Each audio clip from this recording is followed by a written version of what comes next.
Haile Selassie Avenue roundabout, all through that entire lane, and this is specific as you head over to the city center. Heavy traffic, and hence those, the red and maroon color also. And the sad part is that this is actually on both lanes. So again, it also means for our viewers coming from the areas around Nyayo Stadium, probably Langata Road, if at all you're using Uhuru Highway coming to the city center, then clearly you'll have to make do with the traffic there if you come through this stretch. We will not look at any alternative routes, at least as of now, but that is the road situation around Kenyatta Avenue roundabout if at all you're coming to the CBD. But just as I mentioned, I will be showing you those images, trying to see the different works that are being done by the non-motorized by the Nairobi Metropolitan Services to at least ensure that residents of Nairobi have an easy way and an easy movement along the roads. But when it comes to matters traffic, that is the road situation around Kenyatta Avenue roundabout.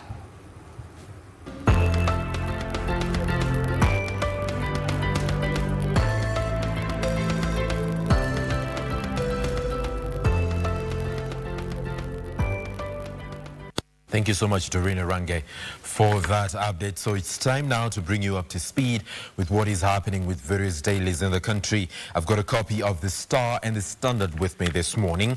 Facing Mount Kenya is the headline, with the Standard outlining various Sagana meetings that have happened in the course of President Kenyatta's presidency. There is, of course, Sagana 1, Sagana 2 and Sagana 3. Sagana 1 is when the president convened a meeting for Mount Kenya leaders after the Supreme Court nullified the presidential election results back in the year 2017.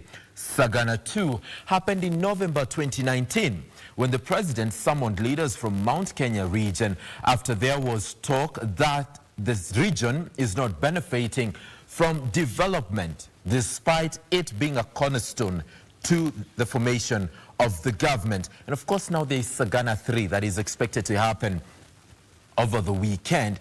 And the purpose of this meeting is to make sure that he rallies support behind the BBI report. What will be happening on Saturday in Sagana? We shall be facing Mount Kenya. We shall be letting you know what exactly will be happening therein. But that is the headline in as far as the Star is concerned today. Just to take the byline here is that surmounting the odds faced with a restive backyard that suitors are scrambling to woo as he prepares to exit the scene. President Uhuru Kenyatta summons leaders to Sagana State Lodge this weekend. Will his meeting pacify region and whip them into supporting the BBI? Page 6 of the Standard this morning has that a story for you in earnest. A suspect in 7-hour cat-and-mouse drama. This is a murder probe where a man wanted in a case where a woman was tied up and set on fire was arrested yesterday after days of evading the police. In the dramatic showdown, he threatened to commit suicide as a mob bayed for his blood. Page 4 of the Standard has that story for you when the party starts at 10 a.m. By any means necessary. Sherehe haitaki makasiriko. I tell you, and the curfew may have changed the entertainment scene, but it didn't slow down Nairobians. We now reveal, or the Standard now reveals, how party lovers have adjusted to the new reality. I've heard this over and over again. Atiwacha yanze mapema juu ya curfew. And actually it starts very early. Some at 3, 4, 4:30. Like there's nothing you can do to this Kenyans. I tell you, at there's some nothing. Point, even 10 asubuhi. Kuna watu wana propose breko, alafu hiyo story igo down. Sherehe yanze. Sherehe Kenyans yanze. will always be Kenyans. There's nothing you can do to them. It is what it is.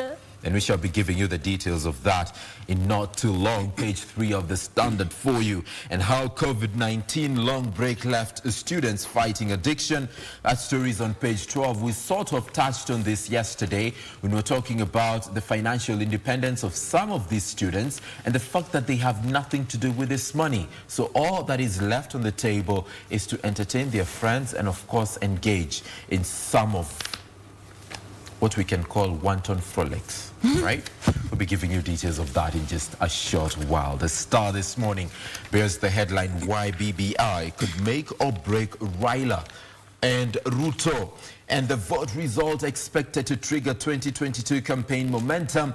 It's not the first time we are facing this. Remember in 2005 when we had the yes and no campaign in as far as the 2010 constitution is concerned. Slightly before that, we had the Kilifi draft and it was subjected to a referendum, and it's when we had the Chungwa Nandizi. You remember that conversation, right? And it sort of shaped the 2007 elections. That pattern finds its way into the headline of the Star years later in 2021, and why BBI now could make or break Raila and Ruto, and whoever carries the day will likely have the upper hand. That story is on pages 4 to 5 of the Star this morning, even as the front page bears a photo of former Prime Minister Raila Odinga in Githurai, Kiambu County, not constituency, county yesterday, popularizing the BBI. I'll be giving you the tea in as far as that is concerned. The big read, however, is from COVID-19. The heroes who have fed families and reached out to 10,000 so far. Pages 12 to 13 of this particular daily has that story, of course, highlighting some of the initiatives that have been made on the ground. Key among them mentioned is Kiambu County, courtesy of their initiative, Adopt a Village and Feed a Family. We'll be giving you the details of these and much more. We also have the acting Chief Justice, that is Philomena Mwilu, asking for prayer as the Judicial Service Commission now embarks on an exercise to get Kenya the next Chief Justice. That story is on page 7 of the Star, and a report here now says that 6 million women and girls are on contraceptives. I'll be telling you why this is such a huge headline with the Star today. And as far as opinion pieces are concerned, Wycliffe Muga says that Kenyans have a lot to be thankful for. That's the front page of the Star for you this Thursday. Wamboi. All right, let's take it up with the Daily Nation and start with the front page. It's so busy today. That is how it's looking like this morning. In case you are not able to see properly, I will give you the details. The main story there, BBI showdown, the danger sign. And it goes on to say, spectacle of violence and political intolerance rears its ugly head at Raila rally. Okay. You can expect just about anything from the Daily Nation. Raila rally. Pole sana, Jay. So it goes on to talk of how President Kenyatta did meet governors from Mount Kenya yesterday to prepare the ground for a visit in that particular region. And on the other hand, we had ODM leader Raila Odinga, who was in Kiambu, just campaigning for BBI, signaling the start of a major contest with Deputy President William Ruto in that particular region when it comes to rallying support for the BBI. That story has been covered on page 4 through to page 6 of the Daily Nation. We'll be getting to the details in a bit. Now, it has emerged that looking at this attacks that we are seeing in Kapedo, there's a piece here that shows, that rather talks of how elders are the ones who are fanning this conflict. And not just in Kapedo, but the greater north area. They are the ones who are giving directions and fanning this raids and attacks on the communities there.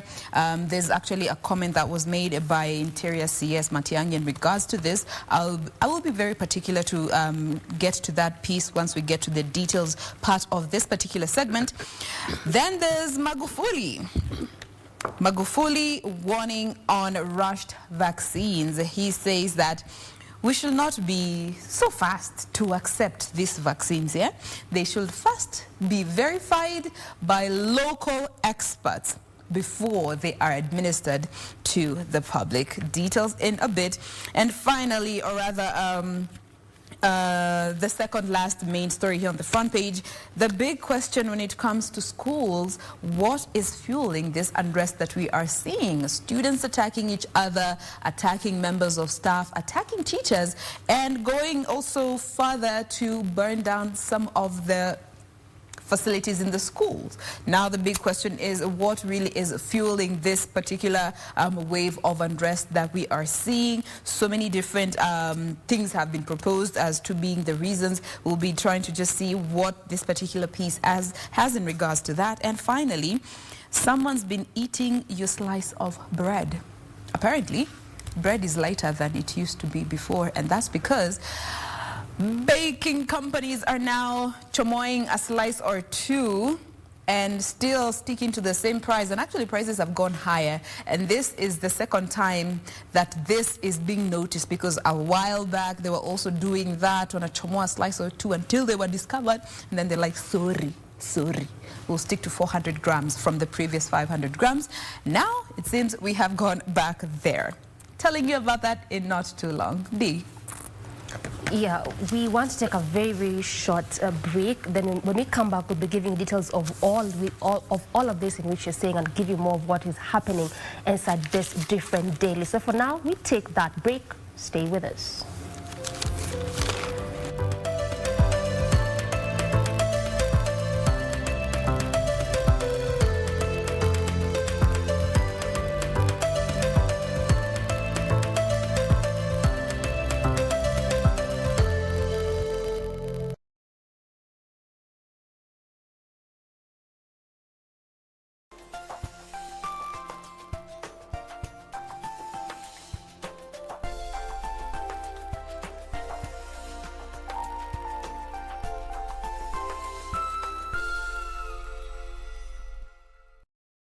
Mwaka mpya na vitu noma zaidi kwenye quickbit.co.ke. Siku ya leo tunakupa Von 4 burner gas cooker. Oh yes, na tunakuambia ni rahisi zaidi. Enda kwenye simu yako, lipa na M-Pesa, paybill number 4032353 4032353. Kisha enda kwenye account, ekelea kodi ni CK56 CK94, alafu amount ni 20 bob peke yake.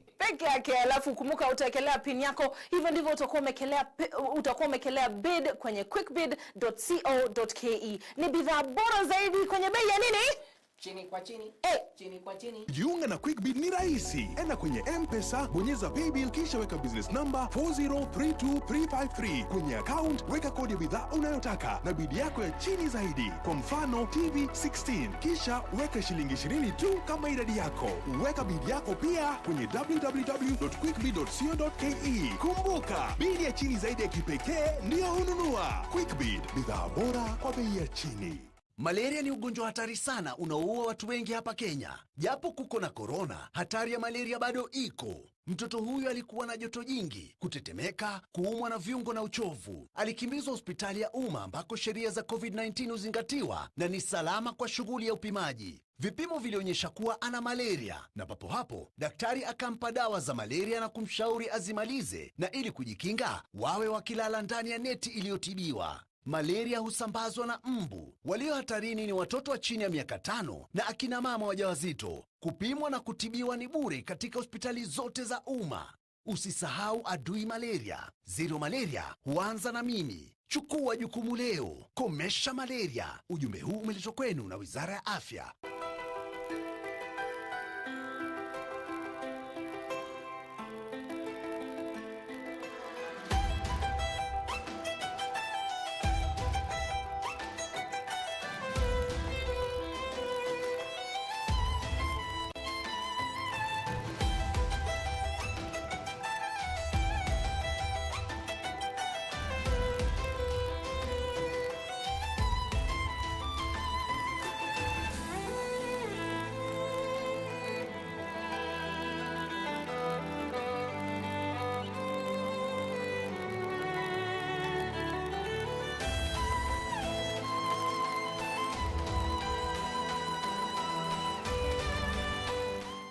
Next on.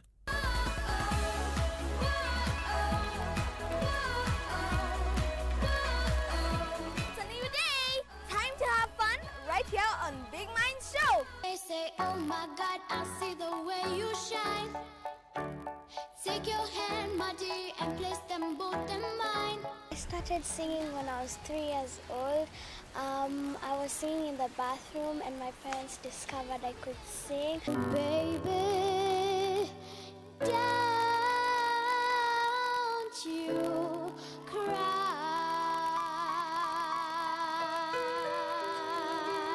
We are going to read a book called Cuckoo and the Red Eggs.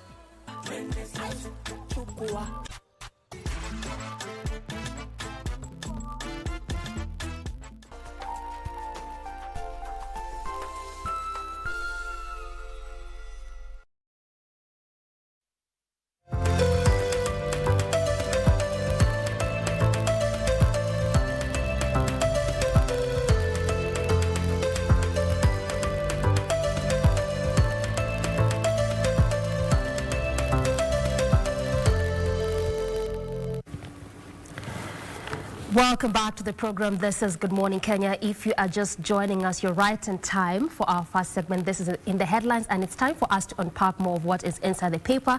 And I just want to begin with the story that has really captured the entire front page of the PD, and this is in regards to matters health. If you can remember, there's been an ongoing strike, especially amongst health workers, and in particular, even in Mombasa County, which is halting a lot of processes there. With just the main header, striking medical workers now blocked from meeting Governor Joho, where they wanted to meet him yesterday to discuss some of these issues, at least to come into an agreement, but it looked so difficult, whereby efforts by the striking Mombasa health workers to seek audience with the governor hit a snag yesterday after they were denied access to his office. Continues to say that this made Dix held peaceful protest. This is from the Coast General Teaching and Referral Hospital along the Digon Kuruma roads to press Joho's administration to accede to their demands. They were, however, blocked by security personnel manning the entrance to the governor's office.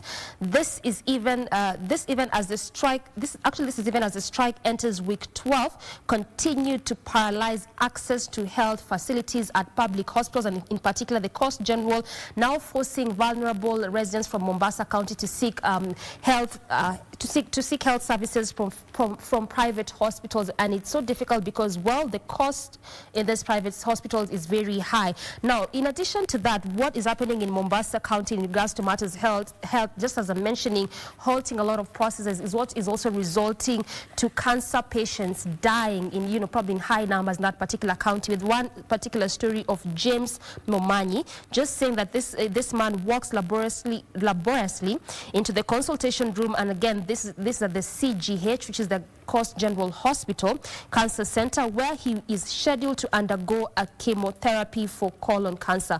Now, despite this man's failing health, Momanyi looks at the brighter side of life, that he has survived the last 3 months. Two of his close friends who are also scheduled for the same surgery, this was on Monday, they were not lucky. So at least for him, he managed to survive, but two of his friends were not able to survive.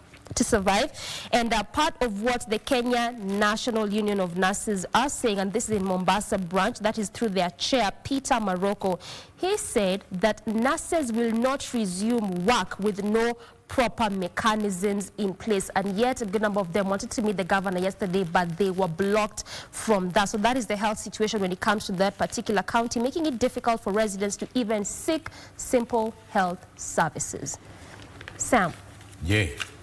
What do you have for us? And as far as the Standard is concerned? Yes. Well, we'll be getting into the stories that are making headlines. But before I get to the Standard, is this story on page 3 of the Star that talks about a teacher. It's unfortunate. Teacher's headless and limbless body found floating in the river. And the widow now says he had a drinking problem, that is the teacher, and had threatened to drown himself. Details are captured there on page 3 of the Star today. And it is now being alleged that DP allies have been locked out of Uhuru's Sagana meeting, and Ruto backers from Central say the event will achieve nothing. That story is on page 2 of the Star today. But before I continue, even to look at Bobby Mkangi, you remember the constitutional lawyer, a former expert of the committee that gave us the 2010 constitution, talks about MCAs to vote and pass a BBI bill as is or not. We'll be giving you details of that.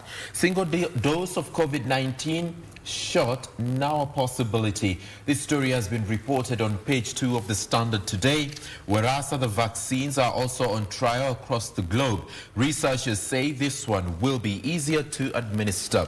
That story is on page 2 of the Standard today. And Sherehe Kuanza Mapema na Itaki Hasira is on page 3 of the Standard this morning, parting starting as early as 10 a.m. And this is the package. We've got subsidized drinks, free meals. Club owners and event organizers have come up with new ways to lure revelers into their establishment. And our Monday, this is one of them who said that their Monday events kick off at 2 p.m. and by 5 p.m. you can hardly get a place to sit. I know some of us right here, studio, wanajifanya vile hawaelewi story lakini the event starts at 2 nione p.m. kando nikwambie. It starts at 2 p.m. Some even at 1:12.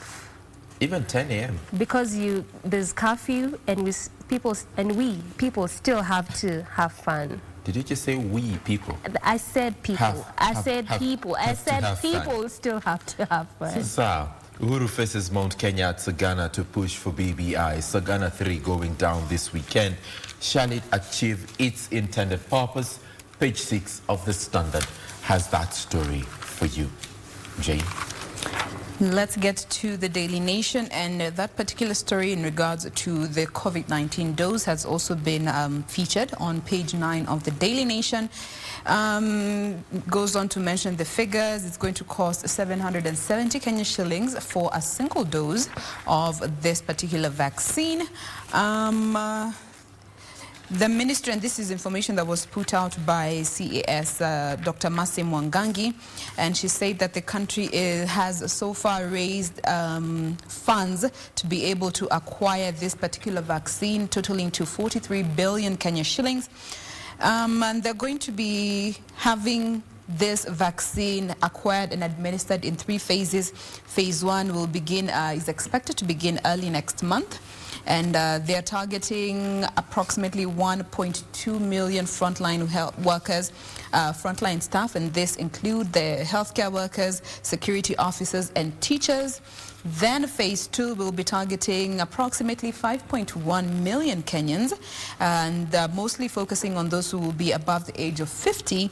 And phase 3 will be focusing on another 5.2 million Kenyans, and mostly giving priority to those with chronic illnesses.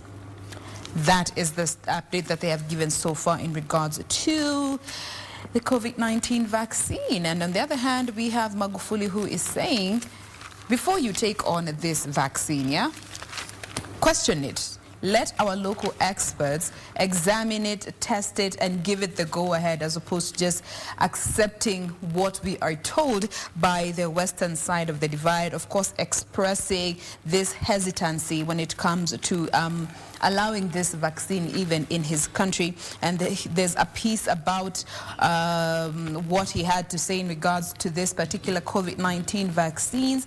And he's very clear with his criticism and hesitancy towards the acquisition of this particular vaccine. So you can also read more of that on page 14 of the Daily Nation. Doreen.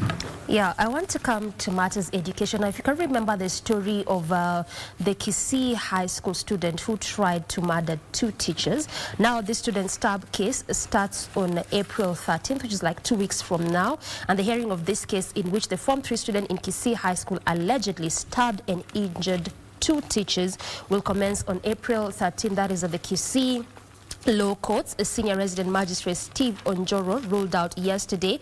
Now, consequently, the Ben Gishana, the lawyer representing the student, urged the court to supply him with witness statements. And also just to notice that the student had appeared in court 2 weeks ago and denied that on January 12th at the school in Kisii Central Sub-County, he attempted to murder the 2 teachers. So the student denied that, but the case will be heard on April 13th. And also just to curb this issue of school unrest and what is happening in schools, part of what was mentioned by the Education Cabinet Secretary, that is Magoha, he mentioned that he will be introducing chaplains. He wants to introduce chaplains in school. Now, if you can note that in most schools that are termed as Christian schools, that is part of what is there. This same thing had been tried to be introduced earlier on, some time back, by the then education CS, that is Fred Matiang'i. However, it didn't work because of poor planning. So what Magoha mentioned this time is that he will introduce that, at least to try and curb this issue of student unrest, because when there's chaplains and people guiding the students in school, then at least that could be curbed. So if that is going to work, let's see how that will actually play out, because that is what he mentioned as a way to at least do away with this, with what we are witnessing right now in school, with the cases of arsons as well as student unrest in most of the schools here in the country. But when it comes to that particular story, that is the recent development in regards to that hearing of the case, which is slated to happen in April 13th. Sam. Yeah. I have a story here on page 9 of the Standard, where the state now goes for Akasha's 400 million Kenya shillings beach house. Ooh. And in a letter to the Asset Recovery Agency dated September 29th, the Director of Anti-Narcotic Police Unit, Dr. Hamisi Massa, said the beach house in Nyali should be forfeited to the state, and Massa claims the property belongs to the two sons of the patriarch, that is Baktash Akasha and Ibrahim Akasha, convicted by a U.S. court for trading in narcotics, and the senior Akasha was shot dead on May 5th, 2000 at a red light in Amsterdam. Page 9 of the Standard has that story for you. I'll also be telling you why public officers are free to push for the referendum bill. This is according to the Attorney General, who's giving legal advisory on this particular matter on page 11 of the Standard today. How long COVID-19 break left students to addiction, and my painful journey to quit drinking. Second chance given to Henry Njuguna, who now regrets the day he first tasted alcohol after completing his O-level studies, and the year was 1989, and the 21-year-old last born in a family of 9 was in Ngorongo, Tanzania, training to become a mixologist. Angeavoid kweli? You're training to become a mixologist na unataka kuacha pombe. Yeah? Takwa gori. Ladies, yapo mnyamaza. Huh? We've got, my resignation was never formalized. Guess who's saying this? Guess who's saying this, ladies? You tell us. Tell us. Polycarp Igathe. I have seen a similar story, by the way. Yeah? I have seen a similar story. I have left. In Kenya, you should expect almost anything from this politician. And be ready. A case of validity to be heard on Thursday before Justice Korir. Actually, I have seen a similar story. So, yes, I formally resigned, but Assembly has never released me. And then guess what the byline of this story is in the Star? Will the real Deputy Governor for Nairobi please stand up? Stand up. We need to hear from you this morning. All right, despite the disputes, despite the intrigues, the up and downs, page 9 of the Star talks about the resignation of Polycarp Igathe not being formalized, and no one else is saying this other than Polycarp Igathe himself. That is page 9 of the Star for you this morning. Page 11, very quickly, 6 million women and girls are on contraception in Kenya, and 2.2 million unintended pregnancies and 503,000 unsafe abortions were prevented last year. Is this like a good thing, ladies? You know, when we talk about a double-edged sword, but we need to stop burying our heads in the sand and presume that these young kids are not sexually active. They're not doing or assume that these things are not happening, because so many parents don't want their children to be on contraceptives because they're children. It's hard for a parent to imagine. Yeah, but then imagining and reality is two different things. You need to be alive, and your kid will not just come and tell you, "Mom, I'm sexually active." No. It is up to you to try and find out. And if you do, how can you help them? As opposed to just criticizing them. So again, it's a double-edged sword. I am a mother to an 8-year-old. You know, she's growing so fast, and every day you are just, you know, the way you wish you can be in control all the time. But hey, you can't. Yeah, you can. Life. Yeah, so do what you gotta do. Yeah, and I wanted to say, you know, things are changing and it's a different generation. So just as you're mentioning that your child cannot come and tell you, sometimes it just is up to the parents' responsibility to begin these conversations, you know, with your child, so that but at least they can even be more open and more free. Because some can even tell you if you are more open and more free. So again, it's a parent's responsibility to at least just try and begin that conversation, because yes, these things are happening. It's not that easy. Whether you like it or not, and you do not want them to use it, it sadly, or you know, whichever way you want to look at it, it is happening. They're doing it. Yeah, and you know, times are changing. Life is changing. It is different generations. So clearly, it's not an easy path to just start that conversation with your children, you know. But it has to happen. As Kikuyus would say, imagine. It's just a whole other ball game altogether, all right? No, okay, sorry. Let's have a look at the Daily Nation before we get back to the Standard. Yeah, sure. All right. So this piece that I had mentioned earlier in regards to the violence that we witnessed in the northern part of our country, as previously mentioned, it is now coming to authorities' light that most of these ambushes and attacks and conflicts that we have been seeing in the north are sanctioned by elders. They are the perpetrators, they are the minds behind all these attacks, and none of these raids and attacks happen without their go-ahead or without their blessing. So now, and this also is in line with the recent has been linked to the recent attacks that we have seen in Kapedo, that elders are the ones who are sanctioning these attacks on the basis of ritual ceremonies and just trying to appease the gods. And they go on to talk about how there's a specific elder in each of these communities who goes ahead. He's known as a seer. They all have different names to refer to this, and this piece talks about the Pokot and the Turkana in specific.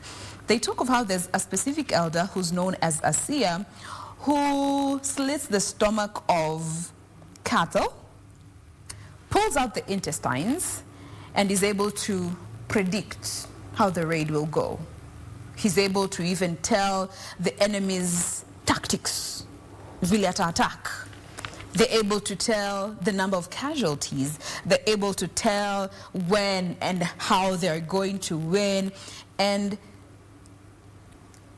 the warriors just have to go in because they are meant to believe that they are invincible and they can invade any village, steal livestock, and leave unharmed. Yes. And they cannot go to war if they do not have the blessing of an elder. There was one elder who was requested anonymity, of course, matters to do with security, but he went on to say that in order for these raids to come to an end, the government needs to either reach out to these elders or arrest them altogether. Yeah. In regards with that particular story, you can remember, was it on Tuesday or Wednesday, where the regional commissioner Natembea had mentioned that anyone who is found culpable, regardless of who you are, whether you are a person from the political class, you are someone who's known there, they will take action on you. But you know, the confidence that these warriors go to war with because of what they have been told by their elders. But it hasn't started now. And then it goes on to talk of how this particular, the elder who actually spoke, he stepped down from his responsibility because he was very remorseful after they lost hundreds of their warriors from a previous attack, after they had predicted that they're going to win, you know? Do we all remember the Maji Maji Rebellion? Yes. Kinjeketile Ngware. Exactly. So it is the same script playing out here, where people will believe in some of these things, and at least we begin discussing cultural matters which are otherwise held dear to the heart by a section of people. Page 19 of the Star talks about Daddy Owen and whether or not he's getting access to his children, courtesy of his fallout with Farida, the wife. That story Do you know is you've been on that 19. story since Monday? Sorry? You've been on that story by this since Monday. No, Manze, my heart goes out to Daddy Owen. And it really does. But it's just that I don't want to discuss the merits of that particular situationship. But there is page 21 of the Star. Guess actually, what, Felgona or Yuga? Some just before you got to that, I think I want to mention something, and this was from an interview that I watched from another online media, and the interviewer was asking Daddy Owen, why are you still wearing your wedding ring? And his answer was that the commitment was first to God. You know, like when you separate with someone or when you divorce, if you were wedded on church, you will remove the ring. For him, he said it's because the commitment was first to God. Then to the woman. Which is a very valid way of looking at it. So this is why he is, because, you know, people have been asking, why are you still wearing, why are you still keeping it? And he just answered them. And who are you to ask anyway? Sipeta ni yake. Na maisha ni yake. Na maisha ni yake. Kwani. So, Kwani. yeah.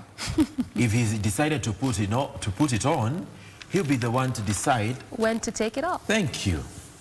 And if he decides to wear it and when he decides to wear it till Jesus comes, it is his life anyway. Nasini life. Na ashakwambia commitment was first to God. There you go. And God is still very much alive. Exactly.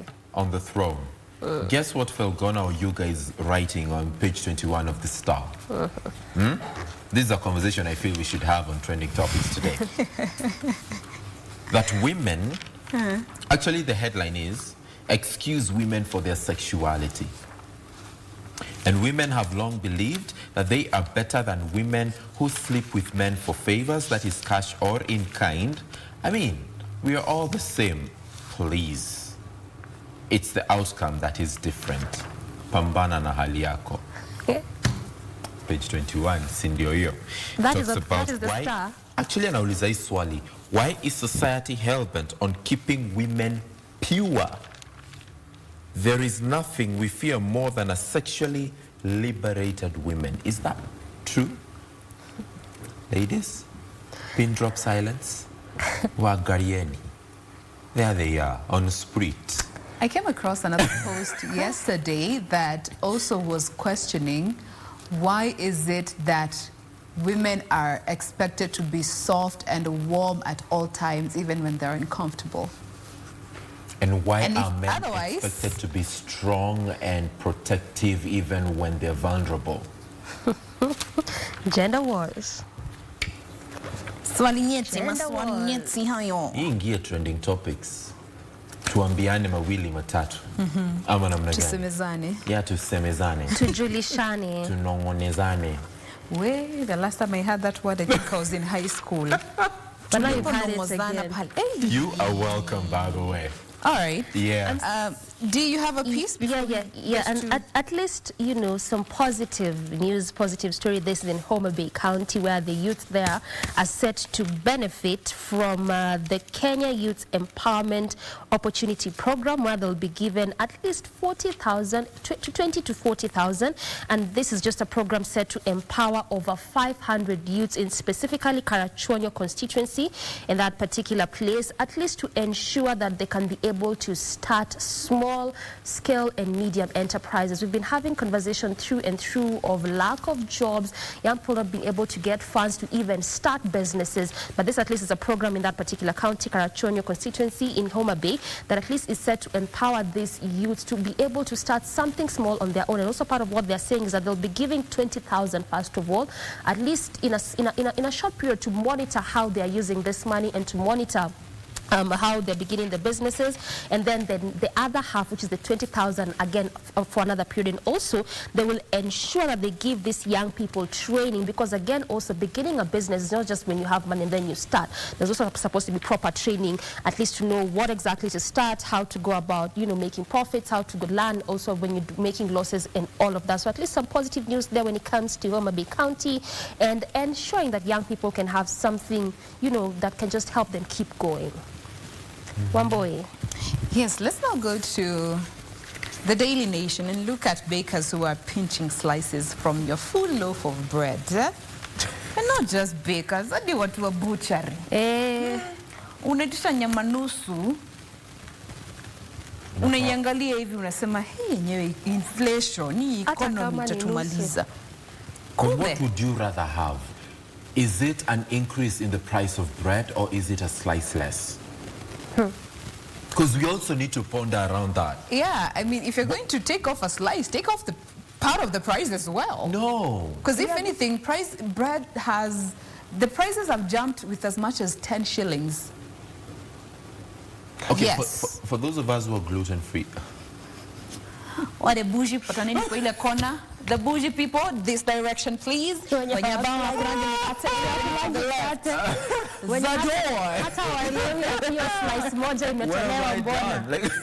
The door. But you know, gluten-free.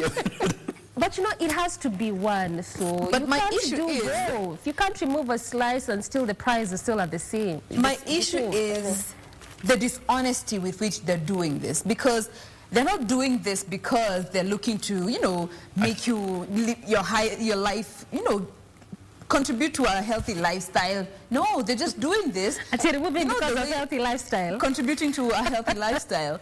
They are, I know, right? Because you know, okay, keep on, Wamboi. My issue is they want to make the most without giving the most. Na hawakuambisa hizo. Yes, and actually the person who wrote this piece, they went as far as actually purchasing some of this commonly purchased household items. You know, maize meal, wheat flour, mandazi flour, rice. They have spaghetti, sugar, and different brands of bread, and tea bags. For most of this, the sugar, tea leaves, spaghetti, salt, wheat, they passed the weight test. But for bread, some were having differences as high as 135 grams from what has been indicated. So just a question, quick one out there. Where do you get the time to count the number of slices in your bread? I mean... But I feel you don't know. What is this? You don't?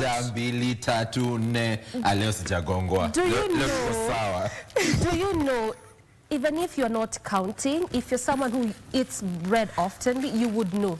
You will know. The last time I did that, I was in high school. And there's actually somebody here who was interviewed who says that I used to eat a whole loaf of bread. That is how you will know. That's how you will know. Or it could be the quality of the slices also. Or if you are in a family setup and probably you are 3, and then one loaf ilikuwa in 4, and then one loaf ilikuwa in our tosha, then all of a sudden only the 3 of you can be able to eat the loaf. Then again, you know what? Something with all isn't due nice. respect, when I wake up in the morning, the last thing I'm thinking about is bread. The last thing I'm thinking about is bread. Like when I wake up at 3:45 in the morning, siwezi amka hiyo mapema yote ati nikahesabu slices za mkate. Right? Oh, it's a good day to go count my slices of bread. So let's see how many slices are here today. Well, I'm gluten-free, so... The door! We take a break, even as we prepare for that data protection conversation that is coming up next. My name is Samuel Njoroge. Good morning. And in case you're just joining us, karibu sana.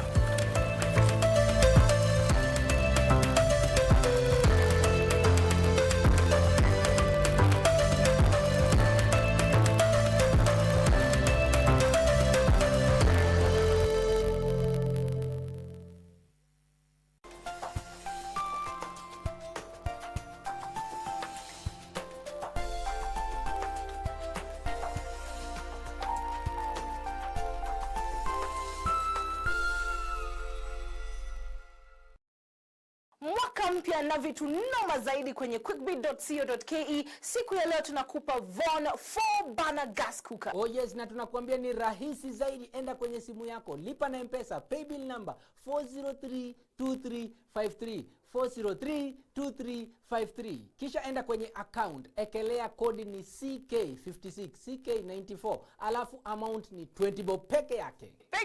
Alafu kumbuka utaekelea pin yako. Hivyo ndivyo utakuwa umekelea bid kwenye quickbid.co.ke. Ni bidhaa bora zaidi kwenye bei ya nini? Chini kwa chini. Chini kwa chini. Jiunga na QuickBid ni rahisi. Enda kwenye M-Pesa, bonyeza paybill kisha weka business number 4032353. Kwenye account weka kodi ya bidhaa unayotaka na bidi yako ya chini zaidi. Kwa mfano TV 16. Kisha weka shilingi 20 tu kama idadi yako. Weka bidi yako pia kwenye www.quickbid.co.ke. Kumbuka, bidi ya chini zaidi ya kipekee ndio hununua. QuickBid, bidhaa bora kwa bei ya chini. Good afternoon, ladies and gentlemen. And the drama begins. You little like, what the hell did you do to my stuff?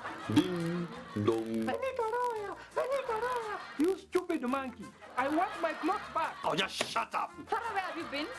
In the sky, of course, sitting on the moon. Or what do you think? Too bad you've got me, so make the best of it. Shapu kishafua na supu ya nyama. Hiyo ni yete. Kamene? Cassandra. Palanta Gaidan. Omera, shut up. That was my time, Farah Hersi.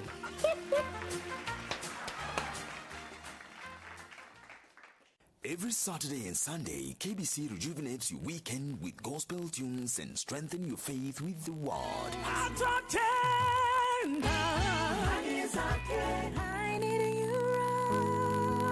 As we bring you Seventh-day Adventist Sermon, Saturdays at 10 a.m. In the Bible, we can find answers to life's most important questions. The Holy Mass on Sundays at 9:30 a.m. Mwana kondoo wa Mungu aondoaye dhambi za dunia. Tazameni yeye anayetuponya magonjwa yetu yote ya mwili na ya roho.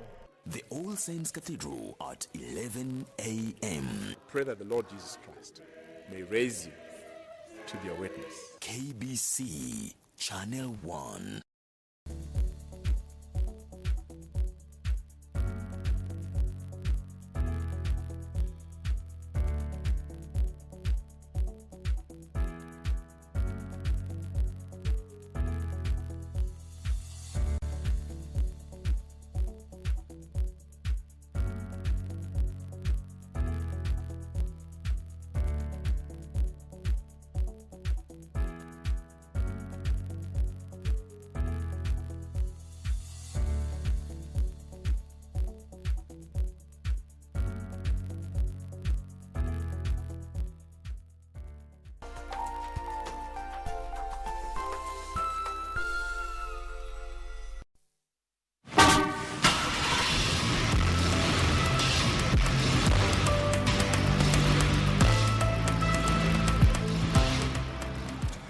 What you're seeing right now, the beautiful image of Nairobi streets. I had promised to show you, how it is looking like. And this is just because of what NMS has been doing. This is part of what was their first project in regards to rehabilitating most of the roads, especially in the city center. Also, part of what they have been doing is also to ensure some roads that especially have a lot of heap of garbages, they also do away with that, because all of this in a bid to just reduce the traffic flow. Now look at this. This is actually around Kenyatta Avenue, and you can clearly see from these images there are well designated lanes. Where you're seeing the vehicles, that ultimately means that it is a particular lane for just vehicles, both public and private.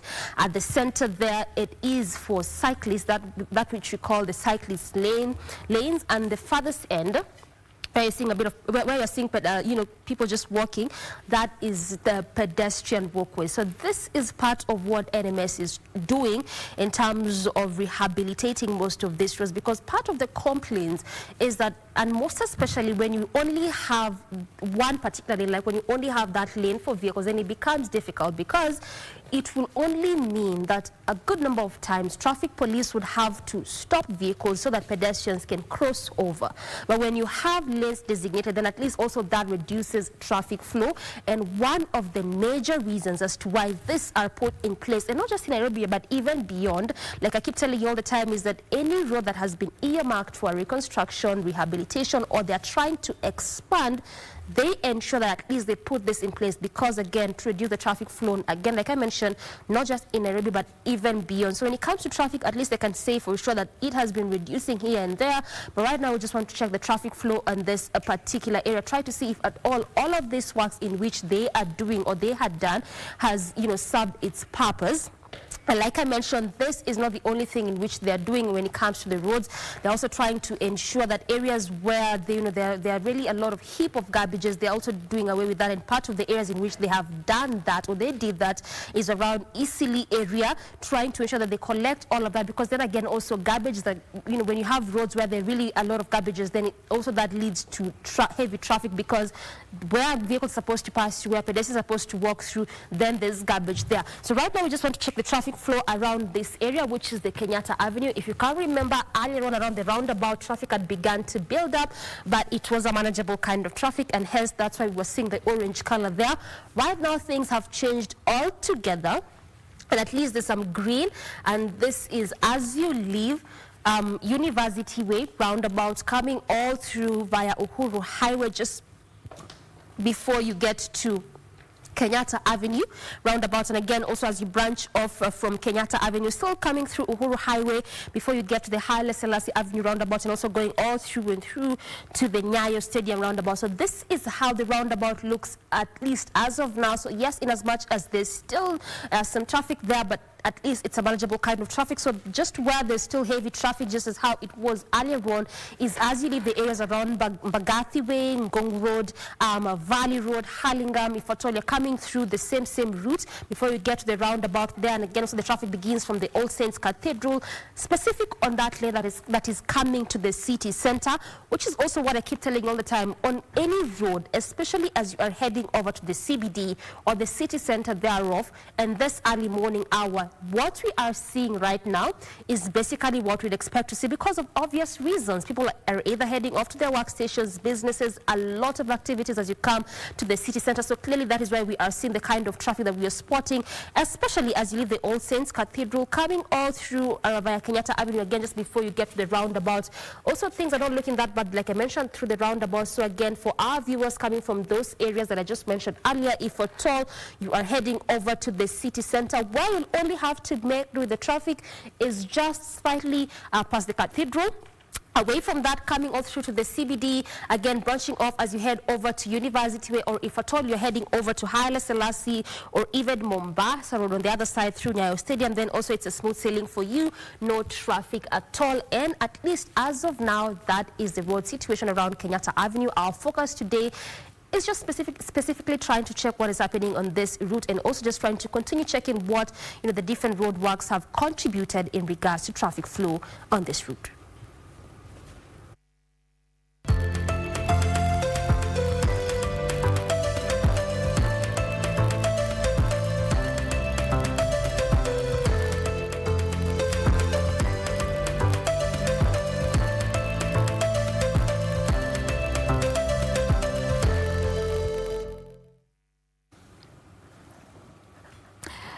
Welcome Black. Welcome back. Glad you're still with us. In case you are just joining us, karibu tena sana.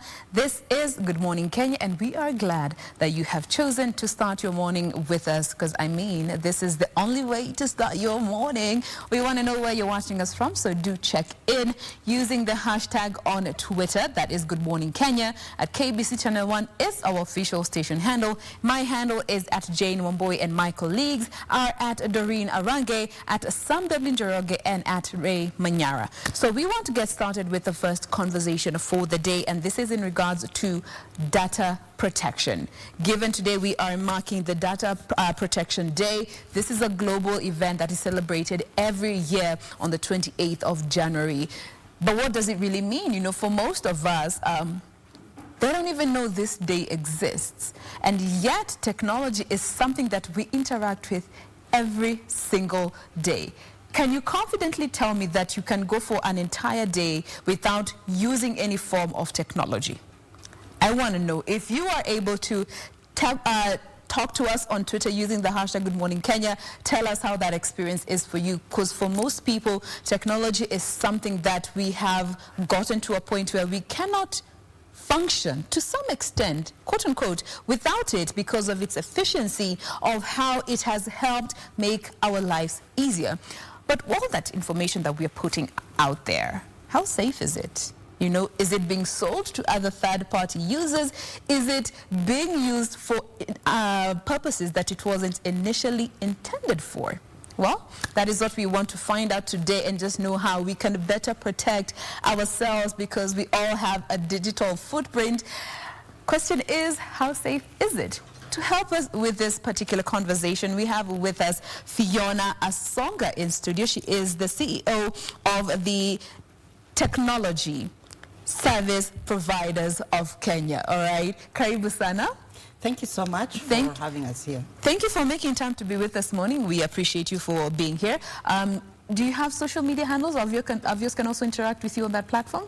Yes, you do. You can reach us on @TESPOC_Kenya, and we shall be able to get your views and answer your questions on data protection. Absolutely. And before we get to the juice of this Data Protection Day, I want to get your very personal, honest opinion about the data here in our country and issues to do with safety.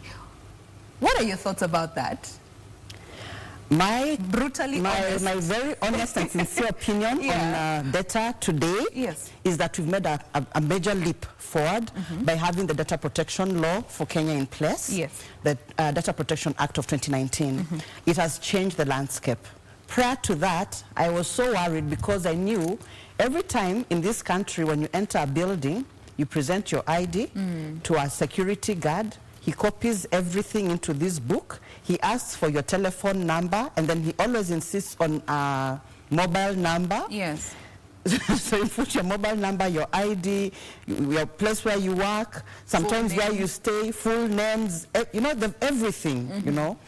And there was a time when a number of Kenyans found themselves in registers of political parties they have not registered to, they are not affiliated to.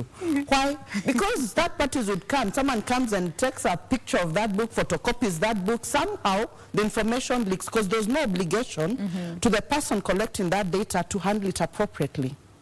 And so prior to that time, because the information would leak, you find you are in a party you've never probably been heard of, you don't adhere to their principles, you don't support what they stand for, but you're part of it.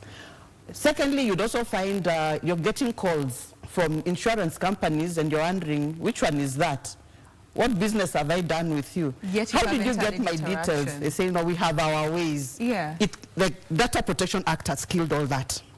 Because today the landscape is different, and I'm glad to have that we have a government that is a bit more forward thinking in terms of ICT law, and they've been able to make sure that this went through, and it took us so long. From 2008 we've been talking about data protection, so it coming 10, 11 years after that, it was about time to have it in place. Today. What needs to happen is many people need to know whether they are data controllers, they are data processors, because we are all data subjects. Data is all around us. You cannot avoid being a data subject. And that is why when you say anyone who can avoid having their data to tweet, I'm waiting to see who those individuals who can confidently say that they do not consume any form of technology. So the landscape has actually changed. And what is happening is that the data processors and data controllers are not realizing that there is more responsibility on them than there was before.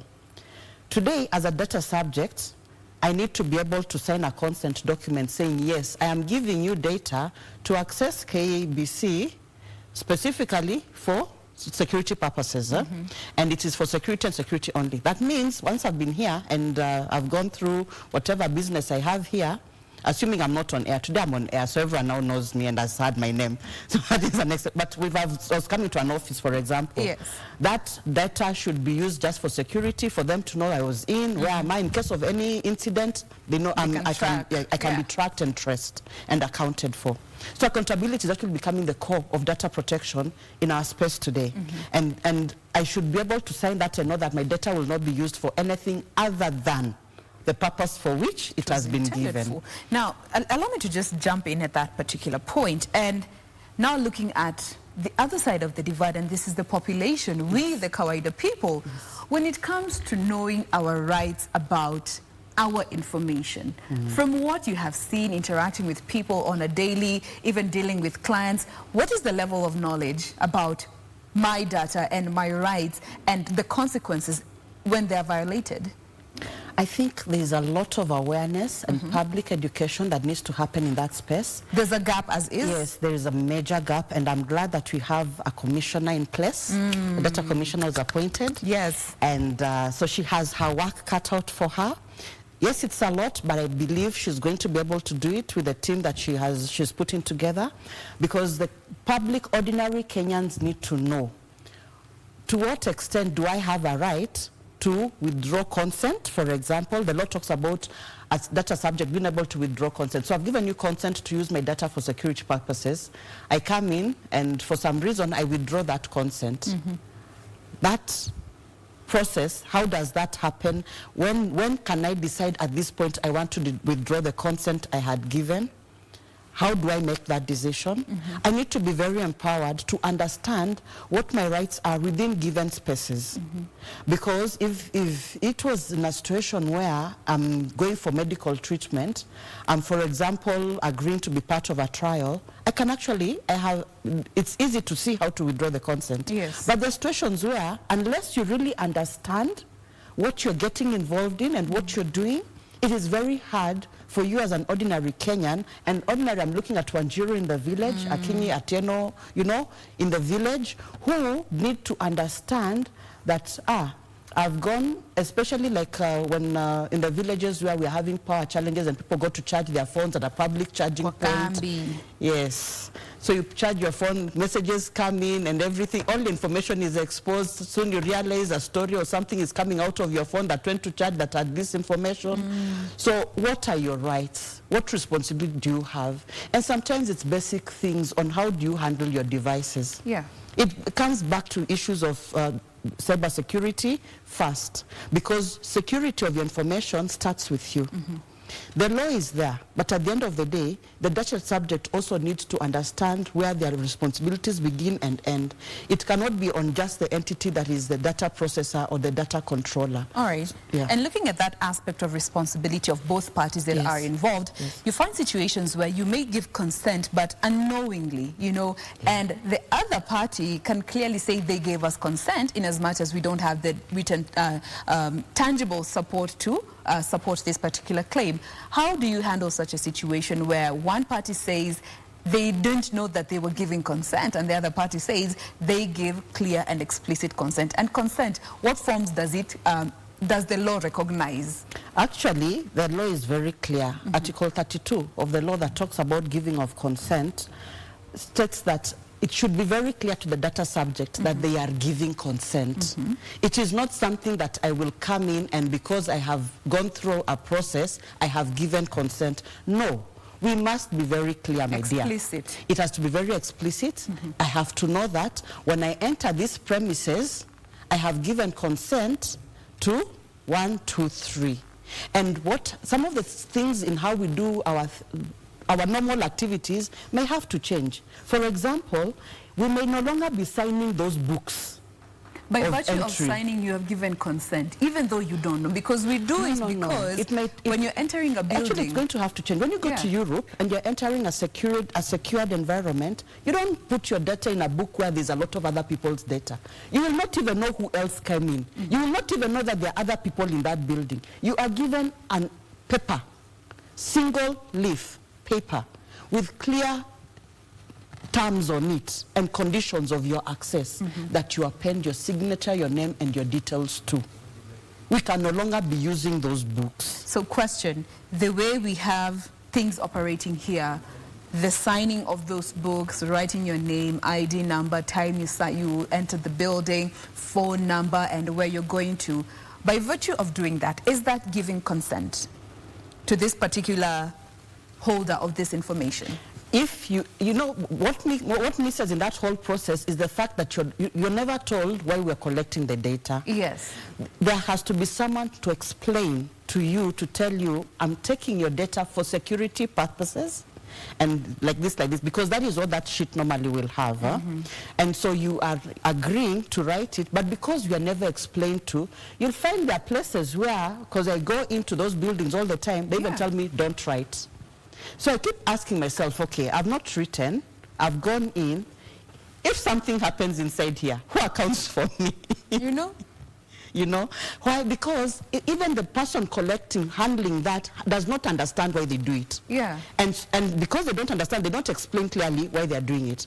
And there has to be that conversation. So that process of letting you know, we are taking your data for these purposes. You'll notice on most of the, in fact, I think all the mobile operators in this country today, for any service, they'll tell you, we are taking your data for these purposes, and do you agree?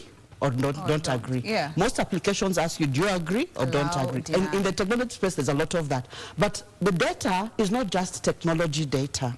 There's a lot of other data being collected in other spaces. Yes. That is not necessarily technologically related. Yeah. That still falls under the Data Protection Act. Information in whatever form is data about you, an entity, or just something, you know. Yeah. And then again, that is why I, asked that question. When you give consent, not knowing you're giving consent, and yet the other party can clearly say they gave consent by virtue of writing. So again, that communication clearly is a problem. There's going to be very clear regulations that come in from the Data Commissioner's office that will be very specific about some of these things. So eventually it's going to be very clear, and there will be no confusion about it. Why? Because if my data has been picked from you and it has been given to an insurance firm, and I follow up and I say, no, you guys keep calling me, Cold calls. Yes, and I've told you I'm not interested, but you keep doing it. Please let me know where you get my data from.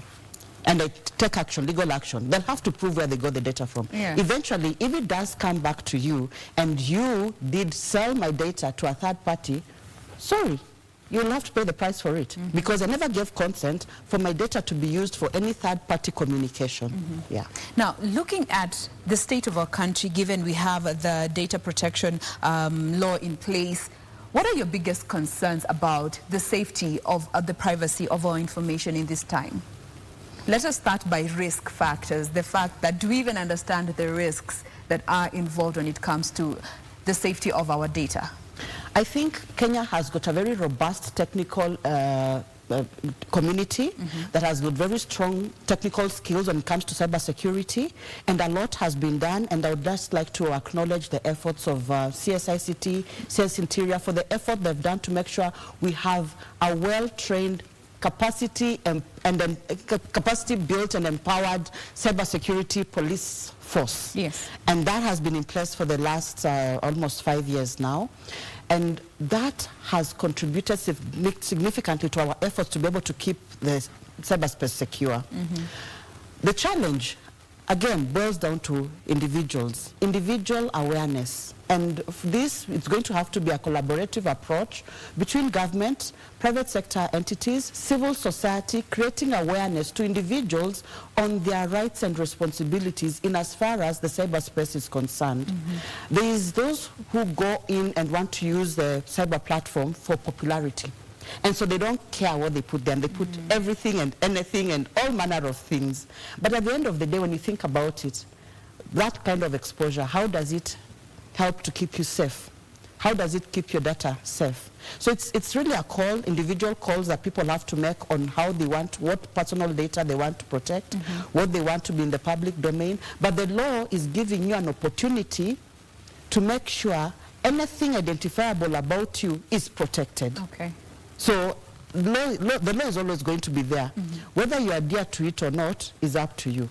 If you're comfortable, if you're comfortable leaving your house open and the thieves can walk in any time and help themselves and shop and carry whatever they want, it is your prerogative. Yes. Nobody will force you to lock your house. But please don't go complaining to the police officers that I was robbed, and yet you left your house open, and yet you let everybody come in. The windows, the doors, everything. Anyone can pass anywhere and pick whatever they want and feel free to enter. Yes. So when you choose to leave, feel free to enter, you have no business telling the police I was robbed and my house and doors were open. It doesn't make sense. Now comes in the role of applications in this day and time. We are living, and mostly looking at fintech, because they are the ones that are said to be ungoverned rather, and they don't have laws that regulate how they operate. Looking at these applications and the responsibility to you as the user, and because most of the time they are usually a means to an end. They're the middleman. Looking at their responsibility in terms of protecting your information and the interest of the one who's out, the business person who's out to make money. How are they governed, or how are they governed looking at the data protection laws in our country? Okay, first of all, I'll start by saying the fintechs are not ungovernable, and it's not that they're not governed. The issue with fintechs is they have to have two regulators, one from the finance sector and from the ICT sector, and they have to adhere to regulations on both sides, which they do to be able to operate. Otherwise, they wouldn't work for in either way. Many of them have been blacklisted even. When they're blacklisted because they have not actually adhered to the standards that the regulations on both sides are setting. But the proper fintechs and the more established fintechs, M-Pesa for example, adheres to both ICT regulations and finance regulations. They have to be able to serve us properly. And so they are very, very governable. Now, when it comes to data protection, the law is very clear. They can only collect information for the purposes of the transactions that they are handling. It's as simple as that. You cannot collect for more than that. And so this business where if there are fintechs that individuals own money and they start accessing your contact information and calling people and everything, random people, they don't know who these are, that nonsense needs to stop. And what are the consequences of such? The penalties are very clearly stipulated in the data protection law, and I think the minimum penalties, if I'm not wrong, is about 5 million. Or a year in jail or something like that for being able, for not adhering to the laws and selling third-party information and breaching the data protocols that will be put in place. So by virtue of some of these institutions picking numbers from your contacts, contact list on your phone, and calling them without your consent, that is illegal according to the data. It's a violation of their rights. It's a violation of the Data Protection Act, first of all, because unless in the consent form, when you're taking on the service, they state clearly that we shall access your contact information if you do not honor your obligations of paying this loan by this date. Unless that is stipulated, they are in breach of the Data Protection Act. And if they did that to me, I would quickly want to go and claim damages. Use the court process. Let them pay for the lawyer. Let them, let us get this act tested and tried. So that then we can see whether it really fits our environment or not. Because until we start going through legal processes, then we will not be very sure and very clear where the loopholes and gaps are. But they should know from the time that the act was passed, calling contacts of individuals because you gave them a loan is illegal. It's illegal. Yes, unless you have stated that before onboarding them. Now, with looking at that particular part of this conversation, how then do we ensure that the public understands what they're getting themselves into when it comes to awareness on legal terminologies and what they really mean? Because the fine print is where the devil is. Many people don't read those terms and conditions that come along with these applications. We are going to have to, first of all, develop a reading culture. We must read there. We must read those terms and conditions. I normally, for me, I take time.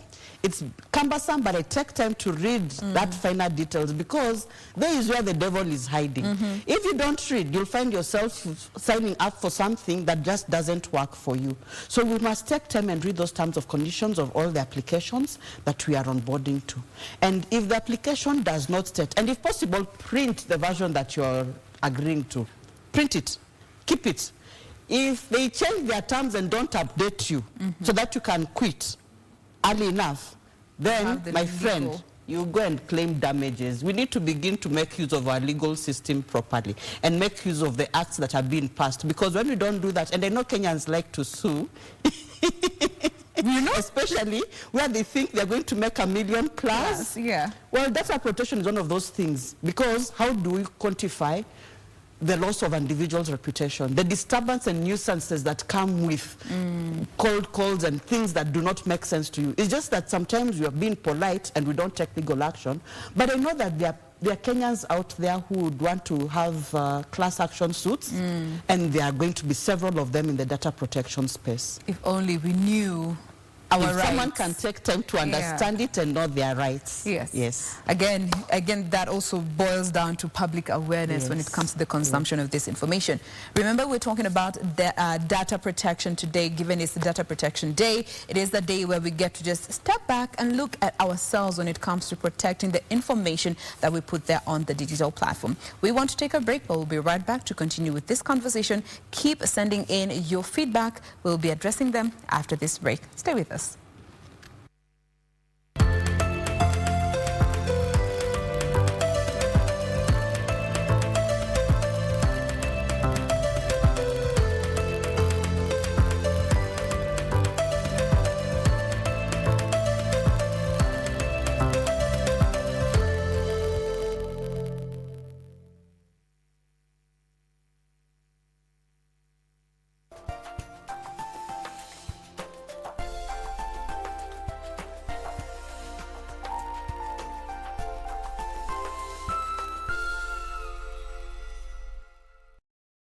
Mwaka mpya na vitu noma zaidi kwenye quickbit.co.ke. Siku ya leo tunakupa Von 4 burner gas cooker. Oh yes, na tunakuambia ni rahisi zaidi. Enda kwenye simu yako, lipa na M-Pesa, paybill number 4032353. 4032353. Kisha enda kwenye account, ekelea kodi ni CK56, CK94, alafu amount ni 20 bob peke yake.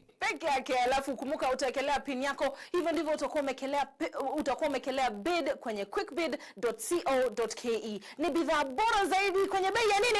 Chini kwa chini. Chini kwa chini. Jiunga na QuickBid ni rahisi. Enda kwenye M-Pesa, bonyeza paybill kisha weka business number 4032353. Kwenye account weka kodi ya bidhaa unayotaka na bid yako ya chini zaidi. Kwa mfano TV 16. Kisha weka shilingi 20 tu kama idadi yako. Weka bid yako pia kwenye www.quickbid.co.ke. Kumbuka, bid ya chini zaidi ya kipekee ndio ununua. QuickBid, bidhaa bora kwa bei ya chini. Tonight on KBC Channel 1.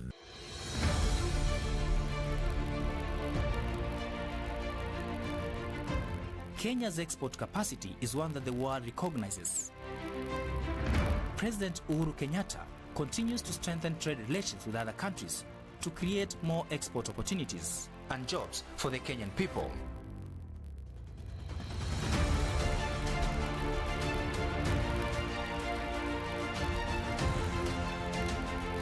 This week on Project 254. It's been really a good thing that happened to Kenya by going to the bilateral agreement with UK. Tukipata hiyo market itatusaidia juu tutapeana alafu tushughulike na kazi zingine za nyumbani. With incentives in place, it would be much attractive to export to the United Kingdom.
Welcome back. We are glad you're still with us. This is Good Morning Kenya. We continue with this conversation about data protection. We want to just help you know better when it comes to your information, your rights, and the path to follow in the event that they are violated. And we have with us in studio this morning Fiona Asonga, who is the CEO of the Technology Service Providers of Kenya, just helping us better understand this conversation about data protection. Now, you've just mentioned something that is interesting about employers plastering former employees on the papers. First of all, do they have the right to do so? Does the employment contract allow them to do so? Because a lot of the times when you sign your employment contract, it does not state anywhere that when your employment terminates, you'll be plastered in the national newspaper and look like you've robbed your employer or something like that, like you're a criminal. It doesn't state that. If the contract states that, fine, they should go ahead. If the employment contract does not state that, then they have no business putting your photo in the newspapers to say you no longer work for this organization and no one should contact you or deal with you. It's on behalf of that organization. Yeah, I think it's really playing bad on this individual. And sometimes when you follow up, you find individuals have actually changed, and because they've moved to the competition, so that is done. Let the contracts be clear. Employment contracts should state you cannot work for competition if you worked for us for this period of time. Let it be very clear. Then you don't need to do this kind of thing. And if it states that if you leave, we will go and plaster you in the newspapers, and then fine. Lakini kama isemi, please let people live their lives. Now, before we get to the path that you can follow when it comes to if your rights have been violated, looking at this, at the fact that we're coming from a time where we were doing so much on the online space, and we are still, that was the new normal that we adopted, and especially for our children who were moved to e-learning. They had all the time on the internet, they had all the resources available at their hand. From where you sit, looking at the internet space and concerns with our children's safety, how are we doing? I think the safety of a child online is first determined by the environment in which they are in. If they're at home and they're online all the time and the parents are there, what is the parent doing to guide this child when they're online? Do you know what your kids are doing online as a parent? No. And then secondly, because when they started the online classes, they were at home. They've been at home for 10 months, being engaged by the teachers remotely, having all these devices. What have you as a parents over those 10 months taught them about their online safety? Then there is the school. What are the schools teaching about this? And even when the schools are getting the kids online, how do they have their networks configured? What kind of content can the children access? So that there's a level of responsibility that also goes to the schools. Okay. And I think my assessment right now is we still have a long way to go. It's not that we don't have the technical community to support. We do have a very robust and strong technical community that can support and help the schools, but there's not been sufficient interaction to ensure that the space is as safe as we want it to be. There's still a lot of adults, pedophiles, posing as kids on kids' platforms, and we need to find a way of weeding them out. And it's an ongoing process. Now, when it comes to breached data or information about you as an individual, what is the proper way to follow when it comes to fighting for your rights? If you want to sue, what are the steps that you need to follow to just make sure that you have your rights protected at the end of the day? Okay. First of all, assuming that a company X has breached my privacy and shared my data with third party Y that I did not consent to, I have to first of all talk to company X and find out. First of all, Y will get in touch with me. I didn't treat them. So first of all, find out from Y where did you get my information from. And if they're not clear enough, go back to X, find out why did you give out my information. Because you have to also be sure that it is X that gave out your information. Due diligence. Yes. And then tell them you don't want it to happen again, and have a conversation. It's not that everything will run to court immediately, but a lot of the times, because people tend to have a habit of saying, no, I didn't, it wasn't me, it wasn't, so you have to really, as the subject, you're fighting from the onset to prove that your privacy has been breached and you really are trying to protect yourself. So because it comes in as a fight, you'll find you engage lawyers very early. at the onset, because there's no room for negotiation, and these are things that can actually be settled through a negotiation. The Company X knows they can't do that again. They have to give consent, and you report them also to the respective regulators. If it is a technology company, make sure CA knows, make sure the data commissioner is aware, because now we have a data commissioner. Make sure if it is a fintech, even the CBK should know that there are breaches, and the data commissioner should always be in the know of any of these, even if it's a personal breach, so that they are able to keep track and to monitor these organizations to make sure that they are adhering to set standards. All right. Yeah. Now, as we draw the conversation to a close, looking at this Data Protection Day, what is the message that you want our viewers to take home, or lessons to learn when it comes to protection of the information that we live there in the digital world? The message to viewers is that for every Kenyan, for everyone watching and listening to me, I'll tell you that the protection of your data begins with you. You need to be able to make sure that whatever entity you're sharing your personal information with can confirm that they will use that information only for the purposes for which you're giving them. And if they're not able to give you that, please just walk away, or go in knowing you've thrown away your rights to data protection, and therefore you should not complain. You've decided to leave open door. Anyone can come in and pick what they want and help themselves. It's a free-for-all. And the other thing is that you need to keep on being conscious of any changes within the policies of the different applications you're using, and what those changes are. And a platform that you're using cannot just suddenly change their policy and tell you, now we have a new policy. They should give you notice. They should give you time to read through that new policy and to determine whether you want to continue business with them or not. You're free to walk away. You don't have to be a customer of X or of Y or of Z. The technology space is very wide, and there are very many options of platforms that you can use. Now, what are some of those best practices that you would encourage ordinary mwananchi to do that they can within the space that they are in to be their first line of defense when it comes to protecting your information? Simple things that and activities that we can engage in. Simple things, when you're getting onto new applications, downloading it onto your phone, please make sure that you read the terms and conditions. Take time. Read the terms and conditions properly, slowly, understand them.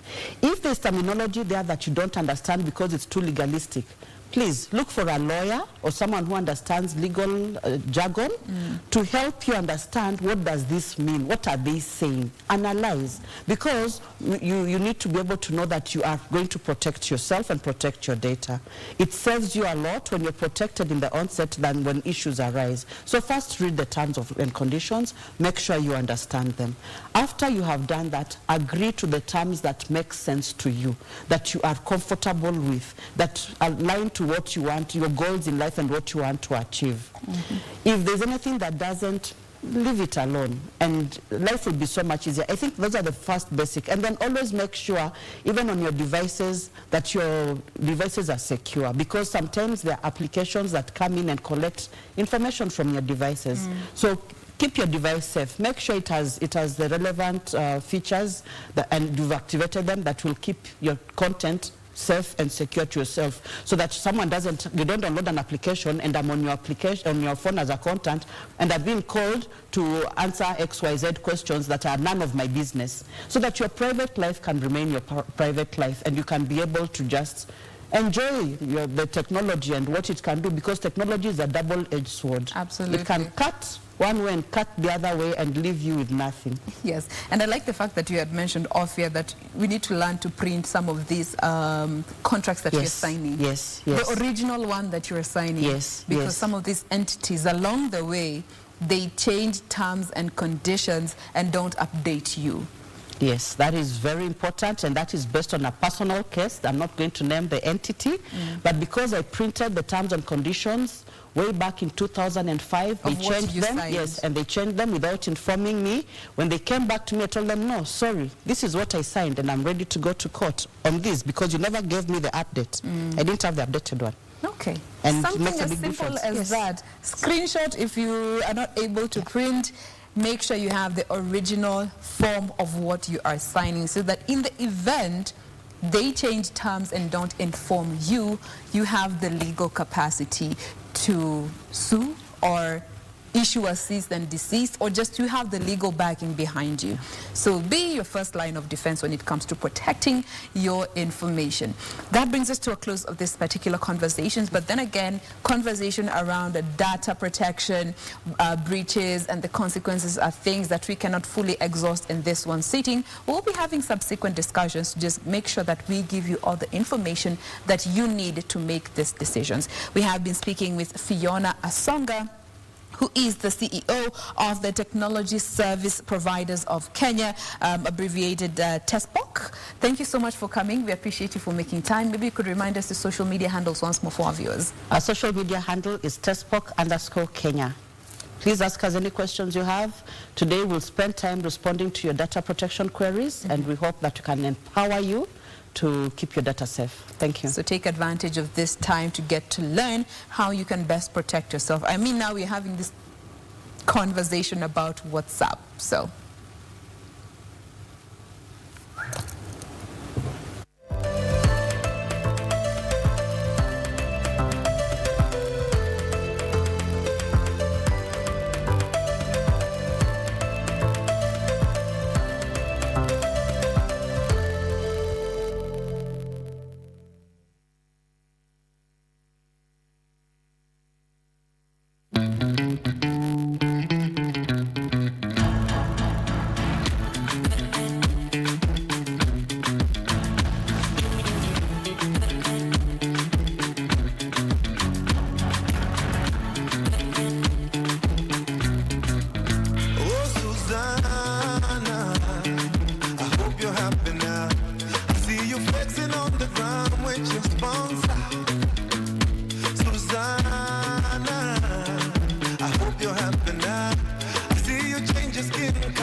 kucha minadua aisenja kilini moyoni bado we wanizuzua.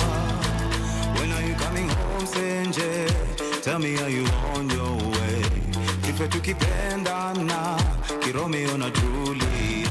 Aisenja nakosa usingizi usiku kucha minadua aisenja kilini moyoni bado we wanizuzua. When are you coming home Senje? Tell me are you on your way? Tufe tukipendana kiromeo na Julia. I send a bane Senje. Hello, hello, hello, hello, hello. If you get to hear this song, come on. Somebody loves you. Oh, Senje. Hello, hello, hello. Change your mind and come back home. Somebody loves you.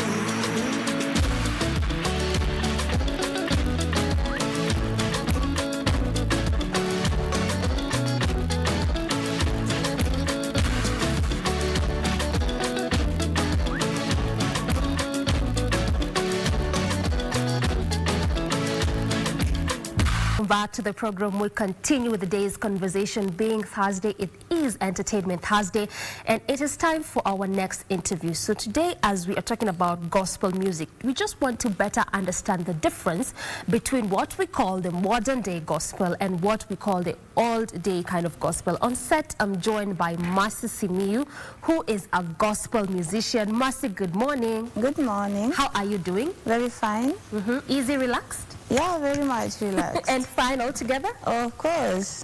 All right, just before we get to that conversation about understanding the old and the new, because there's a lot of conversation when it comes to trying to understand gospel music in this country. I want to start from your journey as a person, given the fact that you grew up with two parents who were both teachers. How was that growing up? Growing up with parents who are teachers is... It's actually, you know, they're teachers at school, they're teachers at home. So anytime you can be told, you know, lie down, they're just teachers. You know, teachers are teachers. Even in the house? Even in the house, they're just teachers. You kama shule sasa? Yeah, ni kama shule tu. So teachers are naturally strict, and like they're just strict. They discipline you at school, they discipline you at home, and so I thank God for my parents. At first, it was, you know, we took it as it looked like a small jail, but today we thank God. It's interesting how you describe your upbringing and growing up in that home setup, that like a small jail. Yes. Also, I watched another online interview and you were saying that your dad was polygamous. So how did that shape, you know, you as a person? Well, my dad, in fact, my dad, not just polygamous, he was very polygamous. Very? Yes. Because he had more than one wife, actually more than two. So it wasn't easy at that point because, you know, when in any setup of polygamy, there's a lot of competition. The kids are so many. And many a times, you know, when you marry more than one wife and it's more than your capability of taking care of them, it means some of them must suffer. And so it wasn't easy.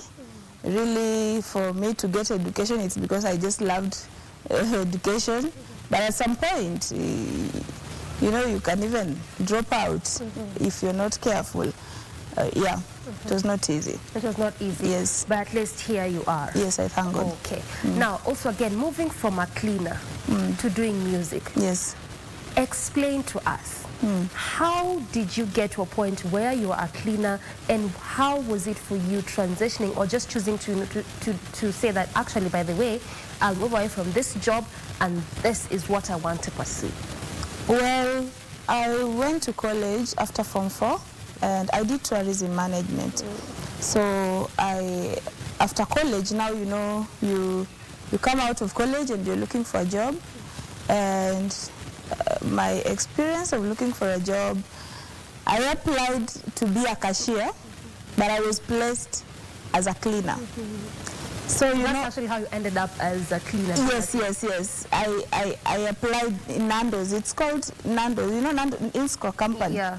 So when we were taken in for interviews, I was taken in as a cashier. Even during the training, the induction, all that time, I was trained as a cashier. But now when it reached the time of placement, I was placed as a cleaner. So that is how I found myself as a cleaner, and because I seriously needed a job to, you know, to start life in Nairobi. I had already come to Nairobi. I couldn't go back home. Life at home was not even good, so I had to, you know, find out what to do anyway. So that is how now I decided, okay, let me just do this.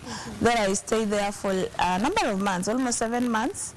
After 7 months, I got a promotion. I stayed there, I think, for another 7 months plus 3 months, that's 1 year. That is when I got my, what I did, I studied in college, that is tourism. And then I went to work in a tour company. Yes, so coming to sing, I started singing in college. I did not start singing as a young person. I realized I could sing. You know those who say, you know, I discovered at the age of 4, at class 5, class 6, that this is my thing, so I began. Actually, mine I normally say, I normally say God just gave me, because I didn't know I could sing. I didn't come from a background where you could discover you could. You know, I grew up with teachers. These people, they don't want to hear anything to do with music. You know, it's It's education, and you have to be an engineer or a doctor. Yes. Yeah. So I didn't know I could sing. I didn't know at all. Even when we went to church, well, everybody sings. Everybody sings. So you can't say I started singing. Everybody sing. When we go for singing games, we just sing. But I didn't know singing was in me. So at in college level, I got born again. So when I joined CU, that's when people could tell me, you have a nice voice. And I'm like, me? You guys are serious? Me? I have a nice voice. So that is when I discovered. This was in college? Yes, this was in college. That is when I discovered, you know, I can sing. And as I went on singing in the church, in the CUs, the setup, I started now composing songs. And that is how now I started singing. Even when I was doing cleaning job, I was still singing. But now, active ministry, that is production, I started doing in 2011. 2011? Yes. So now 2021, like 10 years? 10 years, yes. Which is a very long time to be in the gospel. Very true. Now, how has it been like for you? How would you describe the journey? Because again, for most artists, it's never easy. There's always the issue of finances. Sometimes someone would lack a mentor. Sometimes someone just does not even have a sense of direction. They don't even know which area of music they want to concentrate on in as much as it's gospel. So for you, how has it been like 10 years in this space? Well, let me say when I started singing, and that is 2011, of course it wasn't easy. I didn't even know where to find a studio to record. I didn't find anyone to guide me, but I was so passionate about it. So one time I met a certain guy, and he's called Henry. So Henry told me, let me show you a producer. That's when I went. I recorded my first song. Though the journey has not been easy, because I did my first album in 2011, 2012, I did a video, I think. And then I started traveling again. Then 2013, I gave birth to a baby with disability. So I took a very long break. In fact, now from 2013, 2014, 2015, I was not singing. I was just home. I started singing again in 2016. Which is 2016, 2017, so from then now I've been doing. So you took like a significant break because of, you know, having that child who had the disability, and you had to take care of the child. Yeah, I had to take care of my son. Okay. Yes. All right. Now, let's look at this from this perspective. When you talk about modern day gospel, and the old kind of gospel, there's so many notions, just as I was saying earlier on. Like there's that part of people would feel like those that are releasing music, especially as of now, hakuna sense of direction. They're not burying themselves in the word. They just want to release content to be famous and to be known. It's all for the entertainment bit of it, which is quite unlike what we would want to imagine gospel industry and gospel music to be like. So I'd love to pick your mind in regards to that. What is your perspective on all that? Now, when it comes to gospel music, it depends with the reason why you're doing it in the first place. So that is the first thing one needs to be considering. Yes. Before you get into the music industry, or rather gospel, even secular, you ask yourself this question: why am I going to sing? Why am I going to sing gospel music? Why am I going to sing secular music? That is the first number one question. Because some people will do it for fame. Some people will do it because of business, and some people will do it because they want to impact lives, and because it is a ministry. So that is what will determine which direction you're going to take, or rather, whether you're going to stick to the right path, or you're going to go out of the context, kabisa. Yes. You talked about ministry, and just even before we go further, I never miss to ask this question. Anytime we're having a conversation about gospel, for you as a person, how would you describe yourself? Gospel artist, gospel minister? Well, this thing called artist, minister, for me, it's not always very heavy for me, because one, some people will call you gospel artist. You can't swallow them. You can't beat them up. Some people will call you gospel artist, gospel minister. It's an art. Actually, whether it is ministry or artist, all of them, you need an art in it. So you see, that's why I said I always love to ask that question, because you see, from your perspective is, regardless, whatever you call yourself, it is just important if all you know is why. Why is the important question. So you can be an artist, you can be a minister, but why are you doing it anyway? Yes. Yeah, the most important thing is, you know, in the world, and I normally say this, don't let what people call you get into your head. People will call you names. You can go somewhere, somebody calls you Mheshimiwa. Just don't let it get into your head that, you know, Mimi, ni Mheshimiwa, and you start behaving like one. Yes. So whether you call me an artist, whether you call me what, for me, as long as, you know, at the end of the day, the message is sent across. Because even if I tell people, from today, don't call me gospel artist, you still just call me a minister. Yeah, you'll go somewhere else and they call you an artist. Will you not minister because they have called you an artist? No, it doesn't make sense. All right, from that point of view, it makes sense. So the major reason is, are you impacting lives? Yes, yes, that's the most important thing. All right, Mercy, I want us to go on a very short break. We'll be coming back to at least understand more about your music and even your first songs and how all of that, you know, was, how you received love probably from your first singles and all, and also your next projects moving forward. For now, we take that break. Stay with us. We continue after the break.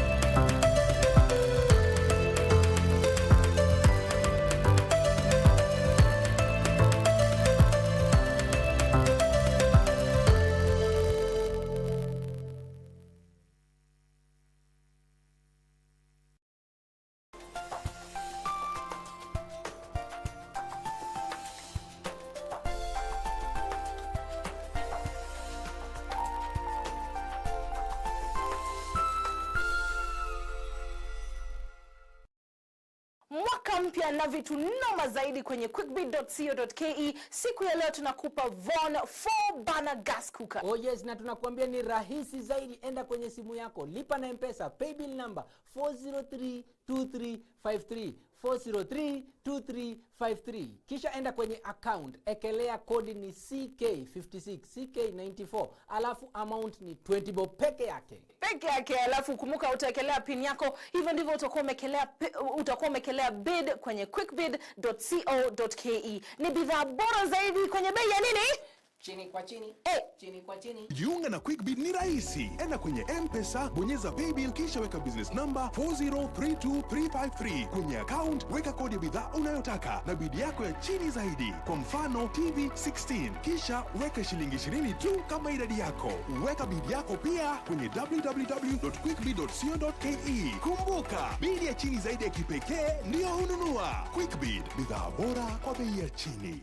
Malaria ni ugonjwa hatari sana unaoua watu wengi hapa Kenya. Japo kuko na corona, hatari ya malaria bado iko. Mtoto huyu alikuwa na joto jingi, kutetemeka, kuumwa na viungo na uchovu. Alikimbizwa hospitali ya umma ambako sheria za COVID-19 huzingatiwa na ni salama kwa shughuli ya upimaji. Vipimo vilionyesha kuwa ana malaria, na papo hapo daktari akampa dawa za malaria na kumshauri azimalize, na ili kujikinga wawe wakilala ndani ya neti iliyotibiwa. Malaria husambazwa na mbu. Walio hatarini ni watoto wa chini ya miaka 5 na akina mama wajawazito. Kupimwa na kutibiwa ni bure katika hospitali zote za umma. Usisahau adui malaria. Zero malaria huanza na mimi. Chukua jukumu leo. Komesha malaria. Ujumbe huu umeletwa kwenu na Wizara ya Afya.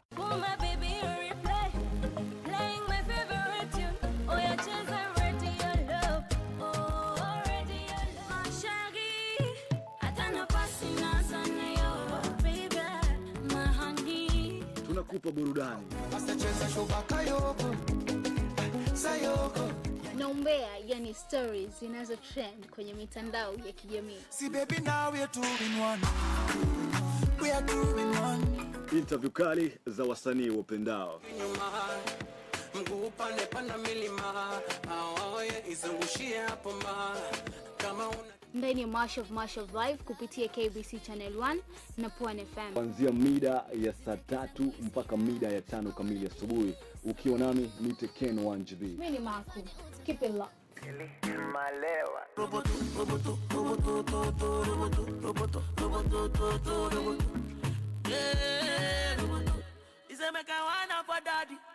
On the next episode of hamtanivunjia nyumba. Mutarudi zenyu kule mashambani. Sasa mwenye nyumba alalamiki. Wewe ndio kimbelembele chako. Kinachokulalamisha ni Sasa wamepokana mirija. Kama vile Mungu anavyonyonya. Wananyonya huko, kila mtu ananyonya. Angalia vile nilivyokonda. Paka angalia. Feria, Unaitwa mnatoka mnaenda.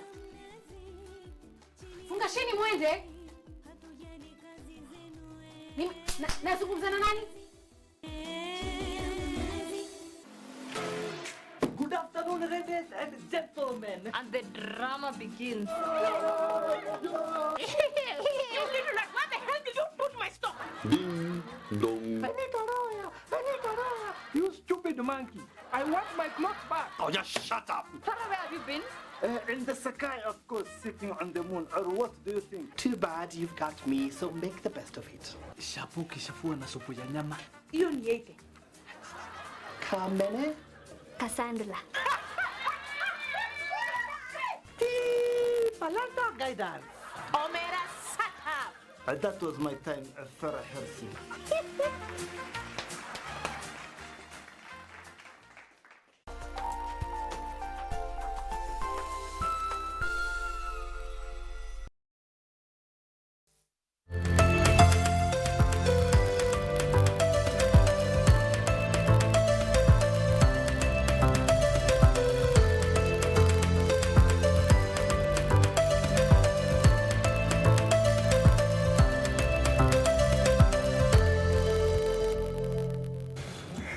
Welcome back, and we still continue with the program. We're still speaking with Mercy Simiyu, and what you're trying to better concentrate on today when we talk about gospel music is at least to get the difference between what we call the modern day gospel and the old day kind of gospel. Now, Mercy, coming back to you, yes. At least we're going to explain here a bit of what your perspective is about who a gospel minister is and who a gospel artist is. Now, let's come to your music per se. Mwaminifu, I want to believe that was your first song. No. Or amongst your first songs? Yeah. Yeah. Because about 3 or 4 years ago at least, they're about, at least when you began recording all through. Yeah. So how was the reception like? What walipokea vipi? Mwaminifu, let me say it was well received. I think, let me say, I traveled out of the country, so it was a good experience. Yes, out there it was well received. In fact, let me say in a country like Burundi, Rwanda, they received that song well. In Kenya, not very much, but I thank God. Yeah. Let's stick there a bit, because also, for most artists, concern kubwa sana inakuanga hapa Kenya hatupokelewi vizuri compared to outside. Yes. Na pia another concern is that hapa Kenya muziki yetu haichezwi sana compared to music from outside, which is again was your situation, because unasema hapa Kenya haikupokelewa sana compared to Burundi. Yes. Why do you feel that was the case? There's a verse in the Bible that says that a prophet is not a prophet at home. Very literal. A prophet is never, back at home. Kenyans love outside music, by the way. And it's not like Kenyans don't have good music. There are people with very good music. So whose problem is it? Whose problem is it? Is it the artists who don't release as much as good content? No. Or is just our love for outside content? Well, I'm sorry to say this, but sometimes I blame the media. And sometimes, but no, it's the media basically, because it is the media who give our people basically what to listen to. So you find that they play some people too much. We have, every day there's somebody coming up and there's somebody who has something very good. But now you want to give this other person a chance. You're giving this person that we normally have this tendency of we cannot be flexible to listen to new things. Yeah. We're so much so used to the old stuff or what we think we like, that we don't have room for something new. Yes. Okay. Yes, but also Kenyans themselves, they tend to love, you know, outside music, but they don't give a chance to our own. We have very good artists in this country, very good. They sing very good music, but they just don't have the platform. Okay. Yes. So given the fact that you know, just Mwaminifu being one of your first songs now, it was not received probably as much as you would expect here in the country. So what was the push? What was the drive for you to continue creating more music? Well, I'm very passionate about music. I'm very, even if I want to stop, I can't. Every day, I'll wake up and I've written a new song. And when you've written a new song, you know, songs are like babies. It's every time you write a song, it's like you're pregnant. You have to birth it. You are pushed to go to studio to record it. You just have to birth it. At one point, you'll just have labor pains, and you have to, yeah. So regardless of what happens hapa katikati, if it's something in you, you still continue going Yes, you still continue because of passion. Yeah, because of passion. Yes. All right, Amezaliwa, your latest single. Yes. Tell us more. Well, Amezaliwa it's a Christmas song, and I wrote this song last year amid COVID. Actually, you know, last year what was happening, COVID-19, and because now this is interesting. I went to teaching. I was working in a tour company, but then a number of things happened, and I came back to teaching. So I've been a teacher, and you know, when COVID-19 happened, kids went back home. As teachers, we were at home, just relaxing, you know. Yeah, but sometimes you could do e-learning. So being at home, I had more time with God, and I had more time. So amid that time, I was able to write a number of songs, and one of them was Amezaliwa. And I was inspired by the fact that, you know, I used to have people telling me, can you come and sing Christmas carols? Then I said, now these Christmas carols have been here year in, year out. I can do something of my own, something new. And that is how I got the song Amezaliwa. Okay. Yes. Now, I wouldn't want us to complete this conversation without, you know, getting from you, given the fact that you've been here for 10 years, like we said. So do you mentor upcoming artists? And, you know, if you probably do, how do you pick them? Well, right now I have about 3 people I'm working with closely through music journey. How I pick them, how will I say I pick them? Like even yesterday, yesterday I added somebody else. Well, I was just going through his stuff, and he had contacted me. But now when he sent me something yesterday, I said, this guy, he has talent. Only that, you know, he doesn't know how to start, where to start. And I told him, well, I will help you out on how to, you know, to go about it. Yes. Okay. Yes. So that's what they say. You know, just do. If you know you can do it. You do not know who's watching. Yeah, because the truth is, I cannot know you have it inside you unless I see. I have a hint. And how will you get a hint that, you know, you can do it?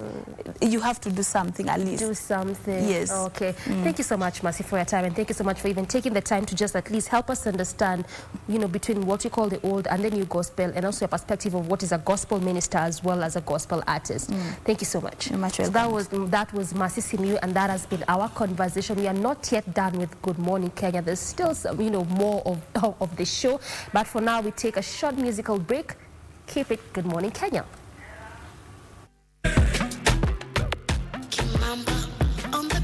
Mapenzi ya moyoni mwangu joto baridi yanapeta kwenye hali kaidi, ndo maana acha mtori nikupe nyama nakuniumizaga wala mie sizimi, wanipende nidekeze maidi, ndo maana chiti kidogo nikupe lana.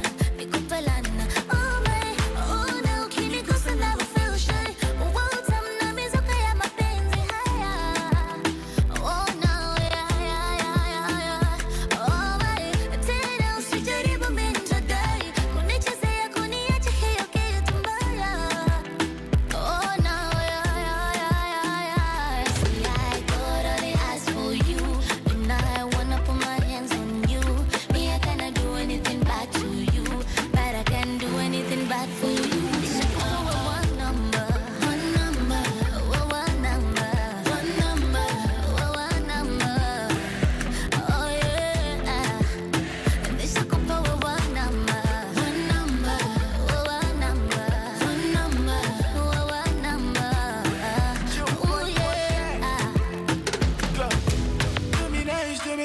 me well, your journey. Now you are the vibe, then now you be my remedy. Give me good vibes, give me positive energy. Me, I can't ever leave you for nobody.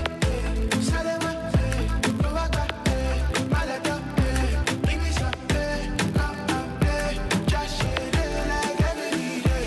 See, I got only eyes on you, and I wanna put my hands on you. Me, I cannot do anything bad to you, but I can't do anything bad for you. I got only eyes on you, and I wanna put my hands on you. Me, I cannot do anything bad to you, but I can't do anything bad for you.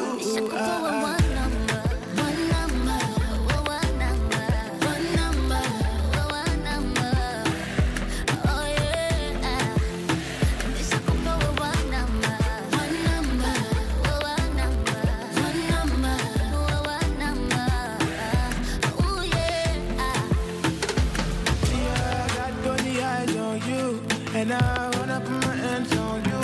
Me, I cannot do anything bad to you, but I can't do anything bad for you.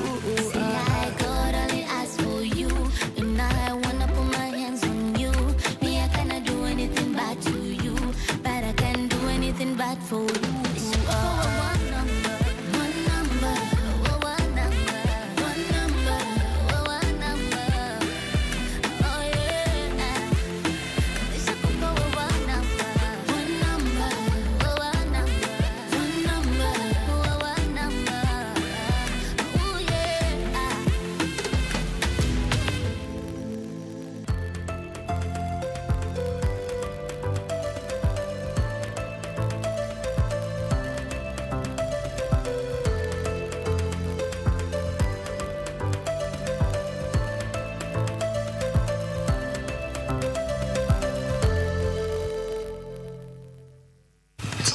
How are you doing? And thank you so much for being a part of Entertainment Thursday this far. My name is Samuel Njoroge, and this is quite an epic show. Other than going local, I'll be telling you why in just a short while. But I've got my guests with me right here in studio. Jane, kindly get off my camera. And what is she doing? Someone get Jane tafadhali. Yeah, thank you so much. So in a short while, I'll be revealing who they are to you. One of them has done a Benga tune, or has decided to concentrate on the Benga version of doing music. Mwenye amechukua Benga, mkono juu tafadhali. Who are you? And you're huyo. How are you, sir? Begin by telling us a little bit about yourself. My name is Apesi, aka Mnyama Mkali. I do a genre called Tradaban, a fusion of tradition and urban sound. Yeah. I can do Benga, but I fuse it with urban sound so that hata my youths wanaweza get the vibe, ile old vibe. Basically, I'm selling my culture. Ah, nice. Yeah. Na lazima tu stress hiyo mkale. Lazima ustress mkali. Ni kivumishi kisisitizi. Nadhani Kiswahili from the next side. Nadhani ni kitumishi. Safi. We also have a gospel artist with us in studio. How are you, sir? I'm doing good. Iko fiti? I'm always fine. You're always fine. I'm always good. When I grow up, manze, I want to be you. Tell us a little bit about yourself. For correction, I'm not a gospel artist. I'm a cover artist. Okay. Yeah. Chill. Producer, you're fired. What happened to your brief of this gospel artist? But lakini endelea. Yeah, I'm a cover artist known as Tyrell Kenya. You are known as? Tyrell Kenya. Tyrell? Yeah, Tyrell Kenya. Like House Tyrell, Game of Thrones. Yeah, we could say that. We could say that? Yeah. Okay. Maybe you could do a cover for us. Just freestyle right now. Drop it. Would you call me honey? Would you call me baby? Would you kiss me daily? Baby, you're my addiction. Jane probably would. Lakini karibu sana to the program. Thank you, appreciate it. Mkale. I got that right. Yeah, you got it right. Why the genre for you? I wanted to do something different because where I come from, people resonate with the Wangla. Watu wana vibe through Wangla, but I wanted to change the game. I wanted to tell these people that we can sing our language, not bado to sell out there. Because unapata that in Nigeria they sing in their language, but still we are vibing through it. In Congo they sing Lingala, which 99% auelewi kitu, but bado na vibing because music ni universal na lazima ituunganishe tu. Alafu ukaangusha hii kibao ikakupatia mileage your sector. Talk to us about that track. Naweza imba a bit. Ni sawa. Apisa yudonya timalero gwande mora. Apisa yudonya timalero gwande mora. Cinderella chunto chwako chai. Kuwako sikate terwako tai. So it's all about ilikuwa there's a woman alikama ka change life yangu. Nikaacha vitu zingine. Poetically nikasema vitu zimekufa kwa life yangu. You're moving too fast, bro. Rewind kwa hiyo part ya woman coming into your life. Anza hapo. Pole pole tu. This is a song I wrote out from a real life experience. Real life experience. There's a certain lady aliingia kwa life yangu na aka change vitu mingi sana. Ni vitu gani hizo ali change? Vitu mingi sana kama kupenda mademu wengi, nikamwa ni yeye tu sasa. Vitu ulikuwa unapenda mademu wengi? Vitu kama siku hizi upendi mademu wengi? Swali tu. At least sipendi mademu wengi. So ali change vitu mingi kwa life yangu. Basically hiyo song ina talk about venye amechange life yangu, amekuwa gold kwa maisha yangu. That was my first song. Ndio niliji-identify, nilijijua. Na bado haijaisha kwa machozi. Haya. Wewe na Odem. Haiwezi. Mtaachana tu. Mtaachana. It will end in premium tears. And I know I challenged you to do a cover. Na umeserenade Jane hapa hivi akuite baby honey. But let's talk about your musical journey. Where did it begin? It did begin in high school. Back in high school, I never I used to sing. So back in Form 2, there's a friend of mine who used to sing. So I tried vibing along with him. Then in the process, I realized, oh, I could sing. But I took music seriously back in 2020.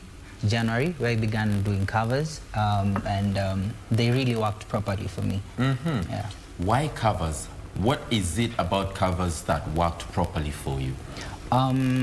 When I started, I can trace my journey back then. I never used to have the support system. I was alone, you know. So I used to be in church, and the only thing I was given as an asset was a piano. So I started doing covers in order to market myself outside there because I never could afford to go to studio or pay for studio sessions. So the thing I said, I can't let that be something that will really leave me behind. I can use whatever I have at the moment and start from there. So in the process of doing covers, I realized it's something that is in me. It's feeding me, you know. And I've done covers really good. My best cover is Dusuma by Otile and Medi, which is almost 1 million views right now. And it really gives me hope, and in terms of marketing, that is. Yeah. You kind of jumped the gun because I wanted to ask you, and I'm still asking you, how many covers have you done, and which is your favorite this far? I've done 12 covers, and my favorite is the one, Dusuma, Otile and Medi. Dusuma? Yeah. Just give us a feel of Dusuma, so from your cover. Sing it? Sing the manze. Okay. How deep is your love for me? Yeah. Iyonkunze sizuyaza. Baby, you're sweet like a pineapple. Oh, darling, yeah. I took a bite, then I fell in love, yeah. Sweet as a pineapple. Yeah. Unajua pineapple inakuanga rafu. Sijui mbona uliita huo dem pineapple. Sijui ni catch on her behalf, but that's a very beautiful tune and we'll be getting to it in just a short while. I don't know whether we've got the music of these artists ready this far so that we get a feel of some of the discussions that we're having here on set. Nice. So you can cue either and then we're going to flow with the discussion.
Tribal, like, you know, Wajaluo ung'oa reli, lakini enyewe alimbadilisha, sasa anakalia reli.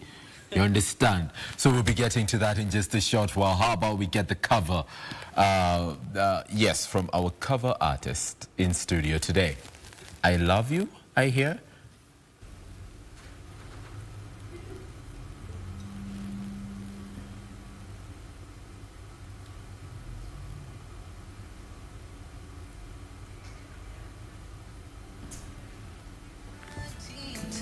Shavoni hizo dimpo sijaniacha salama, don't leave you simple, haujapaka maskara, nasema fesi hana tapimpo, ndefu yake shingo, kiuno kama city ya Lincoln, macho kama ya chinko, 'cause you're beautiful mama, inaomba tujua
give you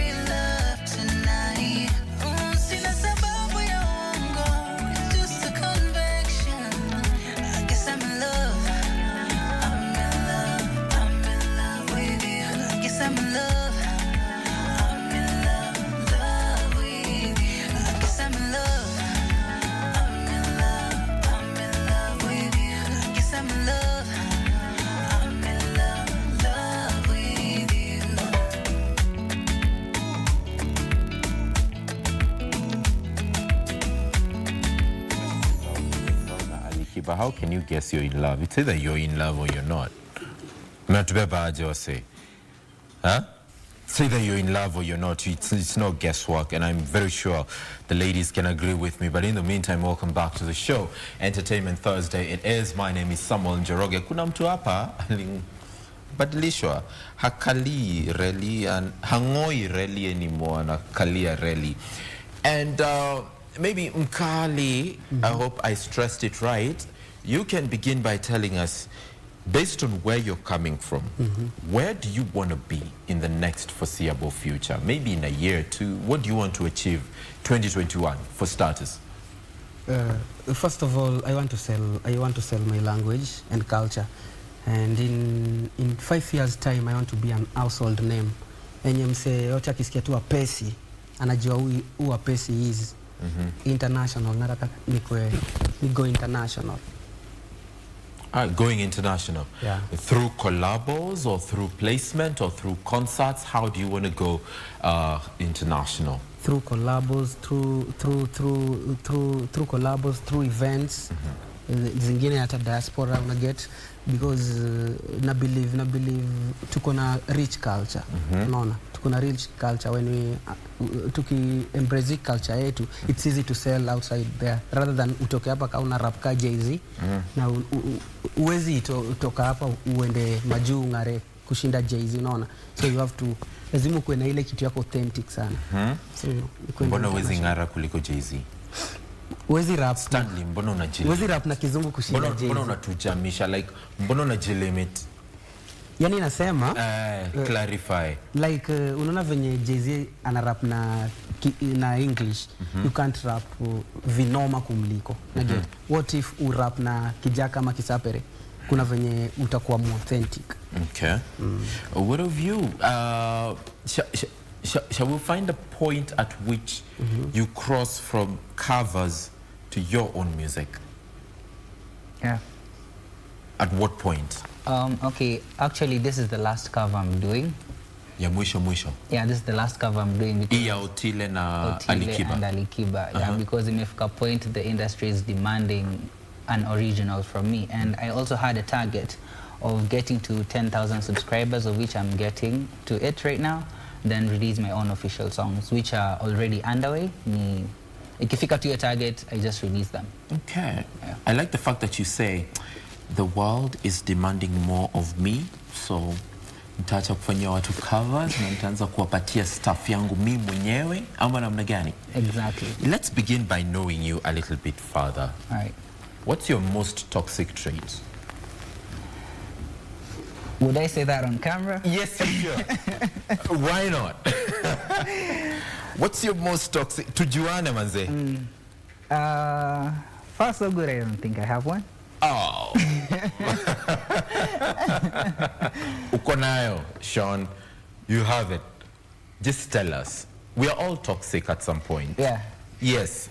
So feel free, tell us, which is your toxic trait? Okay. Sorry?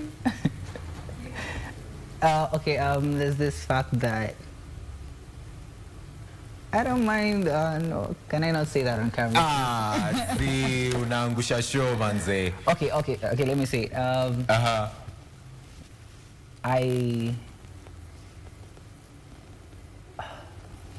It's okay, mimi ni mtu kughost. Mimi nitakughost ushangae. Go ahead, say it. Before I move to Stano, fikiria pia kuhusu your toxic trait. Okay, let me just say then, I think I'm not a good secret keeper. You're a snitch. You get stitches before you leave the show today. You're into a good secret keeper. It's good to know some of these things, yeah, right? Yeah. Amara mnagani? Yeah, because to me, it reaches a point if I know somebody's secret, I just have to let it out to somebody, maybe, for me to feel at ease, you know. Inakuwasha. Yeah. Ati ulifanya nini? Mato, uko wapi? Situpatane. What's your view, Mkale? What is your most toxic trait?